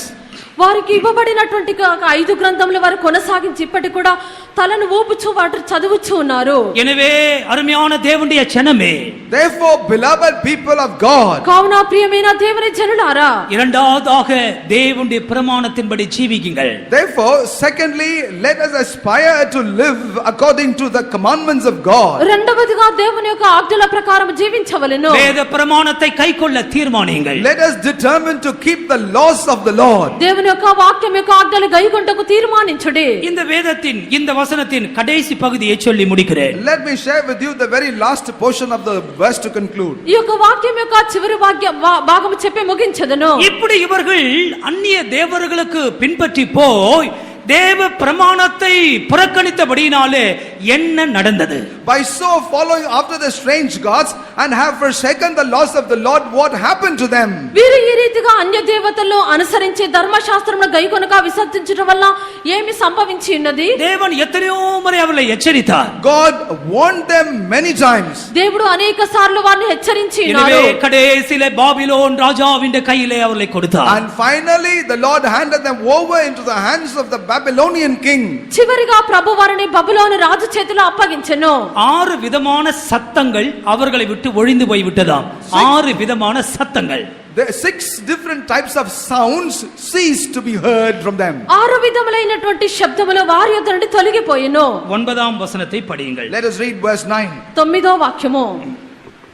ஏனெனில் இதோ இவ்விடத்திலே நான் உங்கள் கண்களுக்கு முன்பாகவும் உங்கள் நாட்களிலுமே சந்தோஷத்தின் சத்தத்தையும் மகிழ்ச்சியின் சத்தத்தையும் மணவாளனின் சத்தத்தையும் மணவாட்டியின் சத்தத்தையும் ஓய பண்ணுவேன் என்று 25:10 25:10. 25వ అధ్యాయము 10వ వాక్యము. மகிழ்ச்சியின் சத்தத்தையும் சந்தோஷத்தின் சத்தத்தையும் மணவாளனின் சத்தத்தையும் மணவாட்டியின் சத்தத்தையும் ஏந்திரத்தின் சத்தத்தையும் விளக்கின் வெளிச்சத்தையும் அவர்களிருந்து நீங்க பண்ணுவேன் என்று கர்த்தர் சொல்லுகிறார். இந்த 6 காரியங்களும் அவர்களை விட்டு நீங்கி போயிற்று. All these 6 things have been removed from them. ఈ యొక్క 6 కార్యములు వారి యొద్ద నుండి తొలగింపబడెను. இது என்ன? முதலாவது சந்தோஷத்தின் சத்தம். What is the first one? It is the voice of gladness. మొట్టమొదటిది ఇక్కడ సంతోష ధ్వని. மகிழ்ச்சியின் இரண்டாவது மகிழ்ச்சியின் The சத்தம். second one is the voice of mirth. రెండవది ఆనంద ధ్వని. முதலாவதாக குடும்ப வாழ்வில் இருக்கிற சந்தோஷம், சிவில் பகுதியில் இருக்கிற சந்தோஷம். First and the foremost is the joy that pertains to the civilian life. మొట్టమొదటిగా కుటుంబ భాగం నందు ఉండినటువంటి సంతోషము. இரண்டாவது மகிழ்ச்சியின் சந்தோஷம், ரிலிஜியஸ் சம்பந்தமான The சந்தோஷம். second joy or gladness is related to the religiousness. రెండవది ఆనంద ధ్వని అయి ఉన్నది. அந்த அர்த்தம் என்ன? What does that mean? దీని యొక్క అర్థం ఏమిటి? இந்த பாபிலோன் சிறையிருப்புக்கு அவளை ஒப்பு கொடுத்த பொழுது When the Lord subjected them to the Babylonian captivity, ఈ యొక్క బబులోను చెరకు అప్పగించిన పిమ్మట இந்த ஒரு குடும்பத்தில் இருக்கிற சந்தோஷமே இல்லாமல் போய்விட்டது. the joy in the family ceased to exist. కుటుంబం నందు ఉండి సంతోషమే లేకుండా పోయెను. பாபிலோன் என்ன அர்த்தம்? சத்தமா யாராவது ஒரு ஆள் சொல்லுங்க பார்க்கலாம். What is the meaning of Babylon? If any one of you know, say the meaning aloud. బబులోను అనగా దాని యొక్క అర్థం ఎవరని బిగ్గరగా చెప్పుడి. குழப்பம், Confusion. అది కల్లోలము. கர்த்தருக்கு ஸ்தோத்திரம். Praise the Lord. ప్రభువుకు స్తోత్రము. தேவன் பாபிலோன் ராஜாவுடைய கையில கொடுக்கிறார். Into the hands of the Babylonian king, the Lord handed the people over. దేవుడు జనులను బబులోను రాజు చేతిలో అప్పగించిరి. எனவே ஒரு குடும்பமா இருக்கிற சில வேளையில பார்த்தா குடும்பங்கள்ல ஒரு 5-6 பேர் அப்பா அம்மா பிள்ளைகள் எல்லாம் ஒன்றா உட்கார்ந்து அதுபோல ஒரு சந்தோஷம் எத்தனை வீடுகள்ல இருக்கு? How many of the houses have an experience where father, mother and children, if there are 5 people, they sit together and that experience. కుటుంబమునందు తల్లి తండ్రి పిల్లలు కలిసి ఉండినప్పుడు ఒక సంతోషము కలుగుచున్నది. అది ఎన్ని కుటుంబంలో కలదు? அப்பா மகனை பார்க்கறாரு, அம்மா மகளை பார்க்கறாங்க. இந்த வார்த்தை கேட்கும்போது பக்கத்துல ஷேர் பண்ணிக்கிறாங்க. ஸ்தோத்திரம். Father is able to look at the son, mother is able to look at the daughter. Right now they are sharing. Praise the Lord. తండ్రి కుమారుని சிவில் குடும்ப வாழ்க்கையில் இருக்கிற சந்தோஷம் போச்சு. Why?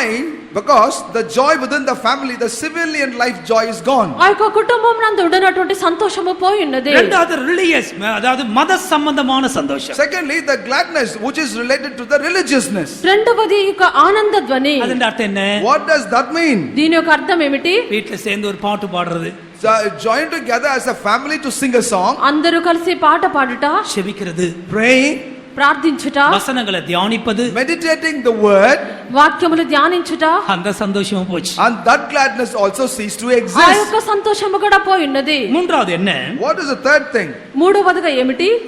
மணவாளனின் சந்தோஷம், மணவாட்டியின் சந்தோஷம். The voice of the bridegroom and the voice of the bride. పెళ్లి కుమారుని స్వరమును, పెళ్లి కుమార్తె இது స్వరమును. எருசலேமின் வீதிகளிலே என்று இந்த இடத்துல படிக்கிறோம். And here we read that in the streets of Jerusalem. ఇది యెరూషలేము యొక్క వీధుల్లో అని చెప్పి చదువుచున్నాము. அது என்ன நடக்கிறது? What happens there? అక్కడ ఏమి జరుగుచున్నది? பாபிலோன் ராஜாவுடைய கையில இவர்கள் வந்த பிற்பாடு, As they arrived into the hands of the king of Babylon, ఈ యొక్క బబులోను రాజు యొక్క చేతి క్రిందికి ஒரு వచ్చిన ஒரு తర్వాత யூத விவாகம் விசேஷமான விவாகம். the wedding of a Jew is very, very important. ఒక యూదుని యొక్క వివాహము మిక్కిలి ప్రాముఖ్యమైనది. கல்யாணத்துக்கு முன்னாலே யூத தெருக்களிலே நல்ல ஊர்வலம் போவார்கள். Before the marriage take place, they will go on a procession in the streets of the town. వివాహమునకు ముందుగా వారు వీధులలో ఊరేగింపుగా వెలుదురు. கிழக்கத்திய நாடுகளாகிய நம்முடைய நாடுகளில் உண்டுதானே? We also have this experience in the eastern world. మన యొక్క దేశమునందు కూడా ఇటువంటిది కనిపించున్నది. அதிகாலையில கல்யாணம் என்ன, பெண்ணு மாப்பிள்ளை ஊர்வலம் போகும். When there is marriage, very early in the morning, the following day, the previous night, they will go on a procession. ఉదయకాలం వివాహమైనట్లయితే పెళ్లి కుమార్తె పెళ్లి కుమారుడు ఊరేగింపుగా వెలుదురు. தீர்க்கதரிசி சொல்லுகிறான், அந்த சத்தமே போச்சு. But now they say that sound ceased. ప్రవక్త చెప్పుచున్నాడు, యొక్క స్వరమే లేదు. இது ஆவிக்குரிய கண்ணோட்டத்திலே படிப்போம். As we consider this in a spiritual consideration, దీన్ని ఆత్మీయ దృష్టిలో చూచినప్పుడు நாம் தான் மணவாளிகள், we are the bride. మనమే పెళ్లి కుమార్తె. நம்முடைய இயேசு மணவாளனா இருக்கிறார். Our Lord Jesus is the bridegroom. మన యొక్క యేసు పెళ్లి కుమారుడు. இந்த மூன்று காரியம் உன் வாழ்க்கையில குடும்பத்தை விட்டு போய்விட்டால், If these three aspects get removed from your family, ఈ యొక్క మూడు కార్యములు నీ కుటుంబం నుండి తొలగిపోయినప్పుడు இந்த நம்பிக்கை உங்களை விட்டு போய்விடும். this hope also shall eventually depart from you. ఈ యొక్క నిరీక్షణ మీ యొద్ద నుండి తొలగిపోవును. ஏதேதோ சத்தம் கேட்கும், ஆனா வீட்ல மணவாட்டியின் சத்தம் கேட்காது. You might hear many different sounds, but not the sound of the bride. వేరే ఇతర స్వరములు వినిపించును, పెళ్లి కుమార్తె యొక్క స్వరము వినబడదు. நல்ல டிவி சத்தம், அந்த சத்தம், எல்லா சத்தம் கேட்கும், மணவாளனின் சத்தம் இல்லாமல் போகும். Sound of the TV, sound of this and of that, but not the sound of the bridegroom. టీవీ శబ్దములు ఇతర శబ్దములు వినిపించును, అయితే పెళ్లి కుమార్తె యొక్క స్వరము వినబడదు. உங்க வீட்டிலே இந்த சத்தம் உண்டோ? But do you have the sound you heard in your house? మీ ఇంటిలో యొక్క శబ్దము కలదా? எங்களுடைய வீடுகளிலே மணவாளனின் சத்தம் உண்டு. In our house we have the sound of the bridegroom. మా ఇంటిలో పెళ్లి కుమారుని యొక్క స్వరము కలదు. எங்க வீடுகளிலே மணவாட்டியின் சத்தம் உண்டு. In our house we have the sound of the bride. మా యొక్క ఇంటిలో పెళ్లి కుమార్తె యొక్క శబ్దము కలదు. நாங்கள் எங்களுடைய மணவாளனோடு பேசுகிறோம், We- எங்களுடைய மணவாளன் எங்களோடு பேசுகிறோம். We speak with our bridegroom and our bridegroom speak with us. మేము మా యొక్క పెళ్లి కుమారుడితో మాట్లాడుచున్నాము, పెళ్లి కుమారుడు இந்த- మాతో మాట్లాడుచున్నారు. இந்த சத்தம் கேட்கிற வீடுகள்ல சத்தமா ஒரு அலையிலே போடுங்க. பெரிய வெயிட் ஏத்திட்டு ஃளைட் போற மாதிரி இருக்கு. It is like the flight that is taking off with a huge weight. இருக்கா? Do you have the sound? எத்தனை பேர் வீட்ல இருக்கு? How many of you have this sound in ఎంతమంది your ఇంటిలో house? యొక్క శబ్దము కలదు? எங்க வீட்ல கிருபை இருக்கு, In our house we have grace. మా ఇంటిలో కృప కలదు, சமாதானம் இருக்கு, We have peace. సమాధానం ఉన్నది. தெய்வத்தின் இரக்கம் எங்க வீட்ல இருக்கு. We also have the mercies of the Lord in our house. దేవుని యొక్క వాత్సల్యత మా ఇంటిలో ఉన్నది. எங்க வீட்ல மணவாளனின் சத்தம் இருக்கு, மணவாட்டியின் சத்தம் உண்டு. We have the voice of the bride and of the groom in our house. పెళ్లి కుమారుని స్వరమును పెళ్లి కుమార్తె స్వరమును మా ఇంటిలో ఉన్నవి. நாங்கள் அதை வாஞ்சிக்கிறோம். We do desire. దాన్ని మేము కోరుచున్నాము. எங்களுடைய வீடுல அந்நிய சத்தம் வேண்டாம். In our house we do not need the sound of a stranger. మా ఇంటిలో అన్య స్వరము మాకు వద్దు. சினிமா பாட்டு சத்தம் வேண்டாம். We do not have to have the sound of a cinema song. Cinema పాటల యొక్క స్వరం మాకు వద్దు. அதெல்லாம் சீக்கிரத்துல ஒரு முடிவுக்கு கொண்டு வந்துருங்க. Please bring an end to all of that hastily. వాటన్నిటిని త్వరగా ఒక అంతమునకు తీసుకొని రండి. நம்முடைய சகோதரி ரூத் சாட்சி சொல்லுச்சே, Our sister Ruth testified. మన యొక్క సహోదరి రూతు సాక్ష్యం చెప్పినారు. நிறைய ஆசீர்வாதம் வெயிட்டிங்ல இருக்கு. There are- தீர்மானம் பண்ணுங்கள், மணவாளனின் சத்தம் மணவாட்டியின் சத்தம் இல்லைன்னா அழுகையின் சத்தம் தான் வீட்டுல கேட்டிருக்கோம். Lots of blessings are in waiting. Therefore make a decision that you will only listen to the voice of the bride and the groom, or else you will only be exposed to the voice of the cry. అనేకమైనటువంటి ఆశీర్వాదములు మన నిమిత్తము కనిపెట్టుచున్నవి. పెండ్లి కుమారుని యొక్క స్వరము పెండ్లి కుమార్తె యొక్క స్వరము మన ఇంటిలో వినబడవలెను. ஆண்டவருக்கு ஸ்தோத்திரம். Praise the Lord. ప్రభువుకు స్తోత్రము. அடுத்த சத்தம் என்ன? What is the next sound? తరువాత శబ్దం ఏమైనది? எந்திரத்தின் சத்தம். This is the sound of the mill. తిరుగటి రాళ్ల ధ్వని. இது ஒரு இஸ்ரவேலுடைய வீடுல காலையில ஒரு யூத தெருவுக்கு போனால் இப்ப இல்ல அந்த நாட்கள்ல எல்லா வீட்டுகளிலும் அந்த சத்தம் கேட்கும். One will have to travel in the morning through the streets of an earlier Jewish time. They will hear the sound of the millstone. ఇప్పుడు కాదు ముందున్నటువంటి యూదుల ఇంటిలో మనం వెళ్ళి చూసినట్లయితే ప్రతి దినమున ఉదయమున ఇగో తిరుగటి రాళ్ల ధ్వని వినబడను. காலையில இருட்டோட இந்த வர்க் ஸ்டார்ட் பண்ணிடுவாங்க. This work will begin very early in the morning before even the day break. ఉదయమునే వీరు తమ యొక్క పనిని ప్రారంభించెదరు. அது முக்கிய ఆహారం గోధుமை. And their staple food is wheat. వారి యొక్క ముఖ్యమైనటువంటి ఆహారము గోధుమలై ఉన్నవి. எனவே அன்றைக்குள்ள உணவுக்கு மாவை அரைக்கணும். Therefore they will have to grind the flour needed for that day's meal. ఆ యొక్క దినమునకు కావలసినటువంటి పిండిని వారు విసరవలెను. அதிகாலையில எழுந்து பார்த்தா எல்லா வீட்டில ஒரு சின்ன விளக்கு எரிஞ்சிட்டு இருக்கும். எல்லா சகோதரிமாரும் அரைச்சிட்டே இருப்பாங்க. எந்திரத்தின் சத்தம். Very early in the morning there will only be a small lantern lit up and all women in the house will be grinding the millstone. ఉదయమునాలే చూచినట్లయితే ప్రతి ఒక్కరి ఇంటిలో ఒక చిన్న దీపకాంతి ఉండును. సహోదరుల యొక్క తిరుగటి రాళ్లను విసిరిచ్చు ఉందురు. ஆனா இப்ப அந்த சத்தமே காணோம். But today that sound is not heard. అయితే ఇప్పుడు ఆ యొక్క శబ్దము లేదు. ஏன்? Why? ఎందుకు? கர்த்தருக்கு மகிமை உண்டாகட்டும். Glory be to God. ప్రభువుకు మహిమ కలుగును గాక.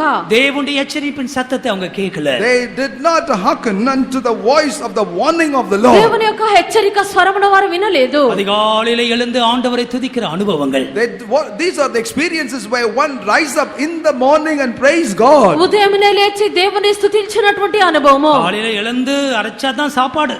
Only if they rise up in the morning and grind there is meal for the rest of the day. ఉదయమున లేచి దాన్ని విసిరినప్పుడు మాత్రమే ఆహారం అయినది. எத்தனையோ வீடுகள்ல எந்திர சத்தமே கிடையாது. In many houses the sound of the millstone is not heard. అనేకుల యొక్క ఇళ్ళలో యొక్క యంత్రం యొక్క ధ్వని లేదు. ஆவிக்குரிய போஜனம் இல்லை. There is no spiritual food. ఆత్మ సంబంధమైన ఆహారం లేదు. என்ன பாபிலோனுடைய ஆட்சிக்குள்ள வந்துட்டாங்க. Because they have come into the rule of the Babylonians. ఎందుకనగా బబులోను యొక్క సామ్రాజ్యములకు వారు వచ్చి ఉన్నారు. இந்த விளக்கின் வெளிச்சத்திற்கு சில வேத பண்டிதர்கள் இன்னொரு விளக்கம் கொடுக்கிறார்கள். And the Bible scholars are giving another interpretation for the light of the menorah that is seen in the morning. ఈ యొక్క దీపకాంతికి కొంతమంది వేద శాస్త్రులు వేరే అర్థమని ఇచ్చుచున్నారు. இந்த விளக்கின் வெளிச்சம் சொல்லும் பொழுது When we say about the light of this lamp, ఈ యొక్క దీపకాంతి అని చెప్పినప్పుడు காலையில எல்லாம் போயிட்டு வேலை செய்து பகலெல்லாம் வேலை செய்து ஈவினிங் வந்து வீட்டுல சந்தோஷமா இருக்கிற நேரம் அதான் விளக்கு கொளுத்தி சந்தோஷமா இருக்கிற நேரம். they will go to work throughout the day. In the evening they will return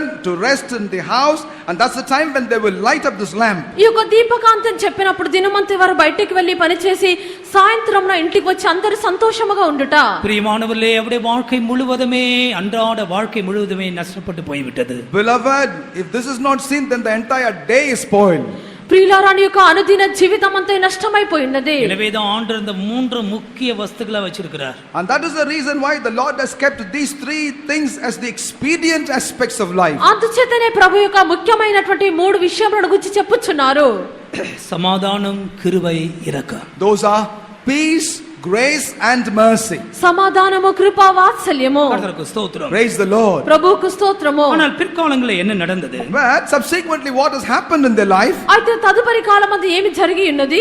வெளிப்படுத்தல் 18ஆம் அதிகாரத்துக்கு வரும் பொழுது As we read Revelation chapter 18, ప్రకటన గ్రంథము 18వ అధ్యాయమునకు వచ్చినప్పుడు, நேரம் இல்லாதனாலே சுருக்கமாய் சொல்லுகிறேன், நீங்களே தியானித்துக் கொள்ளுங்கள். for want of time I will be very brief, but I would call you to meditate this by yourself. సమయం లేనందున క్లుప్తముగా చెప్పుచున్నాను, మీరే ధ్యానించుకొనుడి. இந்த பாபிலோனை ஆண்டவர் பழி வாங்குகிறார். The Lord take vengeance on this Babylon. ఈ యొక్క బబులోనునకు ప్రభు ప్రతీకారం చేయుచున్నారు. 19ஆம் அதிகாரத்தின் 2ஆம் வசனத்தை படியுங்கள். Let us read the chapter 19 verse 2 of the book of Revelation. ప్రకటన గ్రంథము 19వ అధ్యాయము 2వ వాక్యము. தன் வேசித்தனத்தினால் பூமியை கெடுத்து மகாவேசிக்கு அவர் நியாய தீர்ப்பு கொடுத்து தம்முடைய ஊழியக்காரர் இரத்தத்திற்காக அவளிடத்தில் பழி வாங்கினாரே. பழி வாங்கினாரே என்று It is சொல்லப்பட்டிருக்கிறது. mentioned here, the Lord took vengeance. ఆయన ప్రతిదండన చేసెను. எனவேதான் 18ஆம் அதிகாரம் 22 படிக்கும் பொழுது That's the reason why in chapter 18, as we read from verses 22, కావున 18వ అధ్యాయము 22వ వాక్యం నుండి చదివినప్పుడు இவர்கள் எப்படியெல்லாம் தேவனுடைய ஜனத்திற்கு செய்தார்களோ அதே காரியத்தை ஆண்டவர் பாபிலோனுக்கு செய்கிறார். whatever the land of Babylon did unto the people of Israel, the Lord recompense unto the Babylonians. వీరు దేవుని యొక్క జనులకు ఎలాగున చేసినారో ఆ రీతిగానే మరలా ప్రభువు బబులోను జనులకు చేసెను. வாசிருங்கள், தயவு செய்து வாசிருங்கள் 22ஆம் வசனம் முதல். சுரமண்டலக்காரரும் கீதவாத்தியக்காரரும் நாகசுரக்காரரும் எக்காலக்காரருமானவர்களுடைய சத்தம் இனி உன்னிடத்தில் கேட்கப்படுவதில்லை. எந்த தொழிலாளியும் இனி உன்னிடத்தில் காணப்படுவதும் இல்லை. ஏந்திர சத்தம் இனி உன்னிடத்தில் கேட்கப்படுவதும் இல்லை. விளக்கு வெளிச்சம் இனி உன்னிடத்தில் பிரகாசிப்பதும் இல்லை. மணவாளனும் மணவாட்டியுமானவர்களுடைய சத்தம் இனி உன்னிடத்தில் கேட்கப்படுவதும் இல்லை. ஹல்லேலூயா. Hallelujah. இந்த பாபிலோனை ஆண்டவர் இதே விதத்திலே பழி வாங்குகிறார். This is the very way in which the Lord took vengeance on Babylon. ఈ రీతిగానే ప్రభువు బబులోనుకు ప్రతీకారం చేసిరి. எழுத்தின் பிரகாரமாக அது இனி சம்பவிக்கும். It will take place literally. అక్షర ప్రకారంగా అదిగా సంభవించును. ஆண்டவருக்கு மகிமை உண்டாகட்டும். Glory be to the Lord. ప్రభువుకు మహిమ కలుగును గాక. 17ஆம் அதிகாரத்தில் சொல்லப்பட்ட பாபிலோன் மத சம்பந்தமான Babylon. Therefore, the Babylon that we read in chapter 17 is related to the religion. 17వ అధ్యాయమందు చెప్పబడినటువంటి బబులోను మతమునకు సంబంధించినది. 18ஆம் அதிகாரத்தில் சொல்லப்பட்ட பாபிலோன் வர்த்தக சம்பந்தமான Babylon. But the Babylon about which we read in chapter 18 is in the context of business. 18వ అధ్యాయమందు చెప్పబడినటువంటి బబులోను వర్తక సంబంధమైనది. ஆனால் கடைசி நாட்களில் தேவன் அவளை கவிழ்த்து போடுகிறார். Nevertheless, in the last days the Lord turns them up. చివరి దినములందు ప్రభువాని తలక్రిందులుగా చేయుచున్నారు. எனவேதான் மகா பாபிலோன் விழுந்தது என்று 2 வார்த்தையிலே And that சொல்லப்பட்டிருக்கிறது. is the reason why twice this is heard, Babylon fell and Babylon fell. అందుచేతనే మహాబబులోను కూలిపోయిను అని చెప్పబడెను. தேவ பிள்ளையே, உன் சத்துருக்களுக்காக உன் தேவன் பழிவாங்க காத்து கொண்டிருக்கிறார். Child of God, your God is in waiting to take vengeance on all your enemies. దేవుని యొక్క బిడ్డ నీ శత్రువులకు ప్రతీకారం చేయుటకు నీ దేవుడు కనిపెట్టుచున్నారు. நம்முடைய కண்களை மூடுவோமாக. Let us all close our eyes. మనము కన్నులు మూసెదము. இந்த வசனத்தின் மூலமாக நீங்கள் என்ன விளங்கிக் கொண்டீர்கள்? What did you understand by means of these verses? ఈ యొక్క వాక్యం యొక్క వెలుగునందు ఏమి గ్రహించినారు? எனக்கு சமாதானமும் கிருபையும் இரக்கம் வேண்டும் என்றவர்கள் மாத்திரம் முழங்காலிலே நில்லுங்கள். Only those people that desire, I am in need of peace, grace and mercy, be on your knees. నాకు సమాధానము కృప వాత్సల్యము కావలసినటువంటి వారు మోకాళ్ళ మీద ఉండుడి. இதை நான் இழந்து போக விரும்பவில்லை. I do not want to lose. వీటిని నేను పోగొట్టుకొనగోరలేదు. இந்த தனிப்பட்ட வாழ்க்கைக்கு இது அவசியம். These are needed for my personal నా life. యొక్క వ్యక్తిగత జీవితానికి இந்த అవసరమైనవి. குடும்பத்திற்கு அவசியம். This is needed for my family. నా కుటుంబములకు అవసరమైనవి. என்னுடைய தொழிலுக்கு இது அவசியம். This is needed for my business. నా యొక్క వ్యాపారములకు இந்த అవసరమైనవి. சபைக்கு இது அவசியம். This is needed for my church. నా యొక్క సంఘములకు అవసరము. எனவே அந்நிய தேவர்களை நான் எடுத்து போடுகிறேன். Therefore, I will remove all strange gods. కావున అన్య దేవతలు తొలగించుకొనుచున్నాను. வேதத்துக்கு புறம்பான காரியங்களை எடுத்து I போடுகிறேன். remove things that are contradictory to the scripture. వాక్యములకు విరోధమైన కార్యములను నేను தேவ பிள்ளைகள், తీసివేస్తున్నాను. 5 நிமிஷத்துக்குள்ள நாம் இதை முடிக்க போகிறோம். Children of God, we will conclude this meeting in less than 5 minutes. దేవుని యొక్క బిడ్డ 5 నిమిషముల కూట ముగించదము. எல்லாரும் ஆண்டுடைய கிருபையை பற்றிக் கொள்ளுங்க. But let all of us cling on to the grace of God. అందరూ దేవుని యొక్క కృపను హత్తుకొనుడి. உணர்த்தப்பட்ட குறைகளுக்காக மனஸ்தாபப்படுங்க. Repent for every sin that has been brought unto your realization. గ్రహింపు కలుగ చేయబడిన కొరతల నిమిత్తము இதோ పశ్చాత్తాపపడుడి. சிலுவையில் இருந்த அந்த கிருபையும் இரக்கமும் வெளிப்படுகிறது. Behold, from the cross that grace and mercy is revealed for you. ఇదిగో సిలువలో నుండి కృప కనికరము బయలుదేరుచున్నవి. கிருபை இரக்கம் நிறைந்தவோ கிருபாசனம் மகோந்திடுவே கருணமிகு எல்லோ நல்ல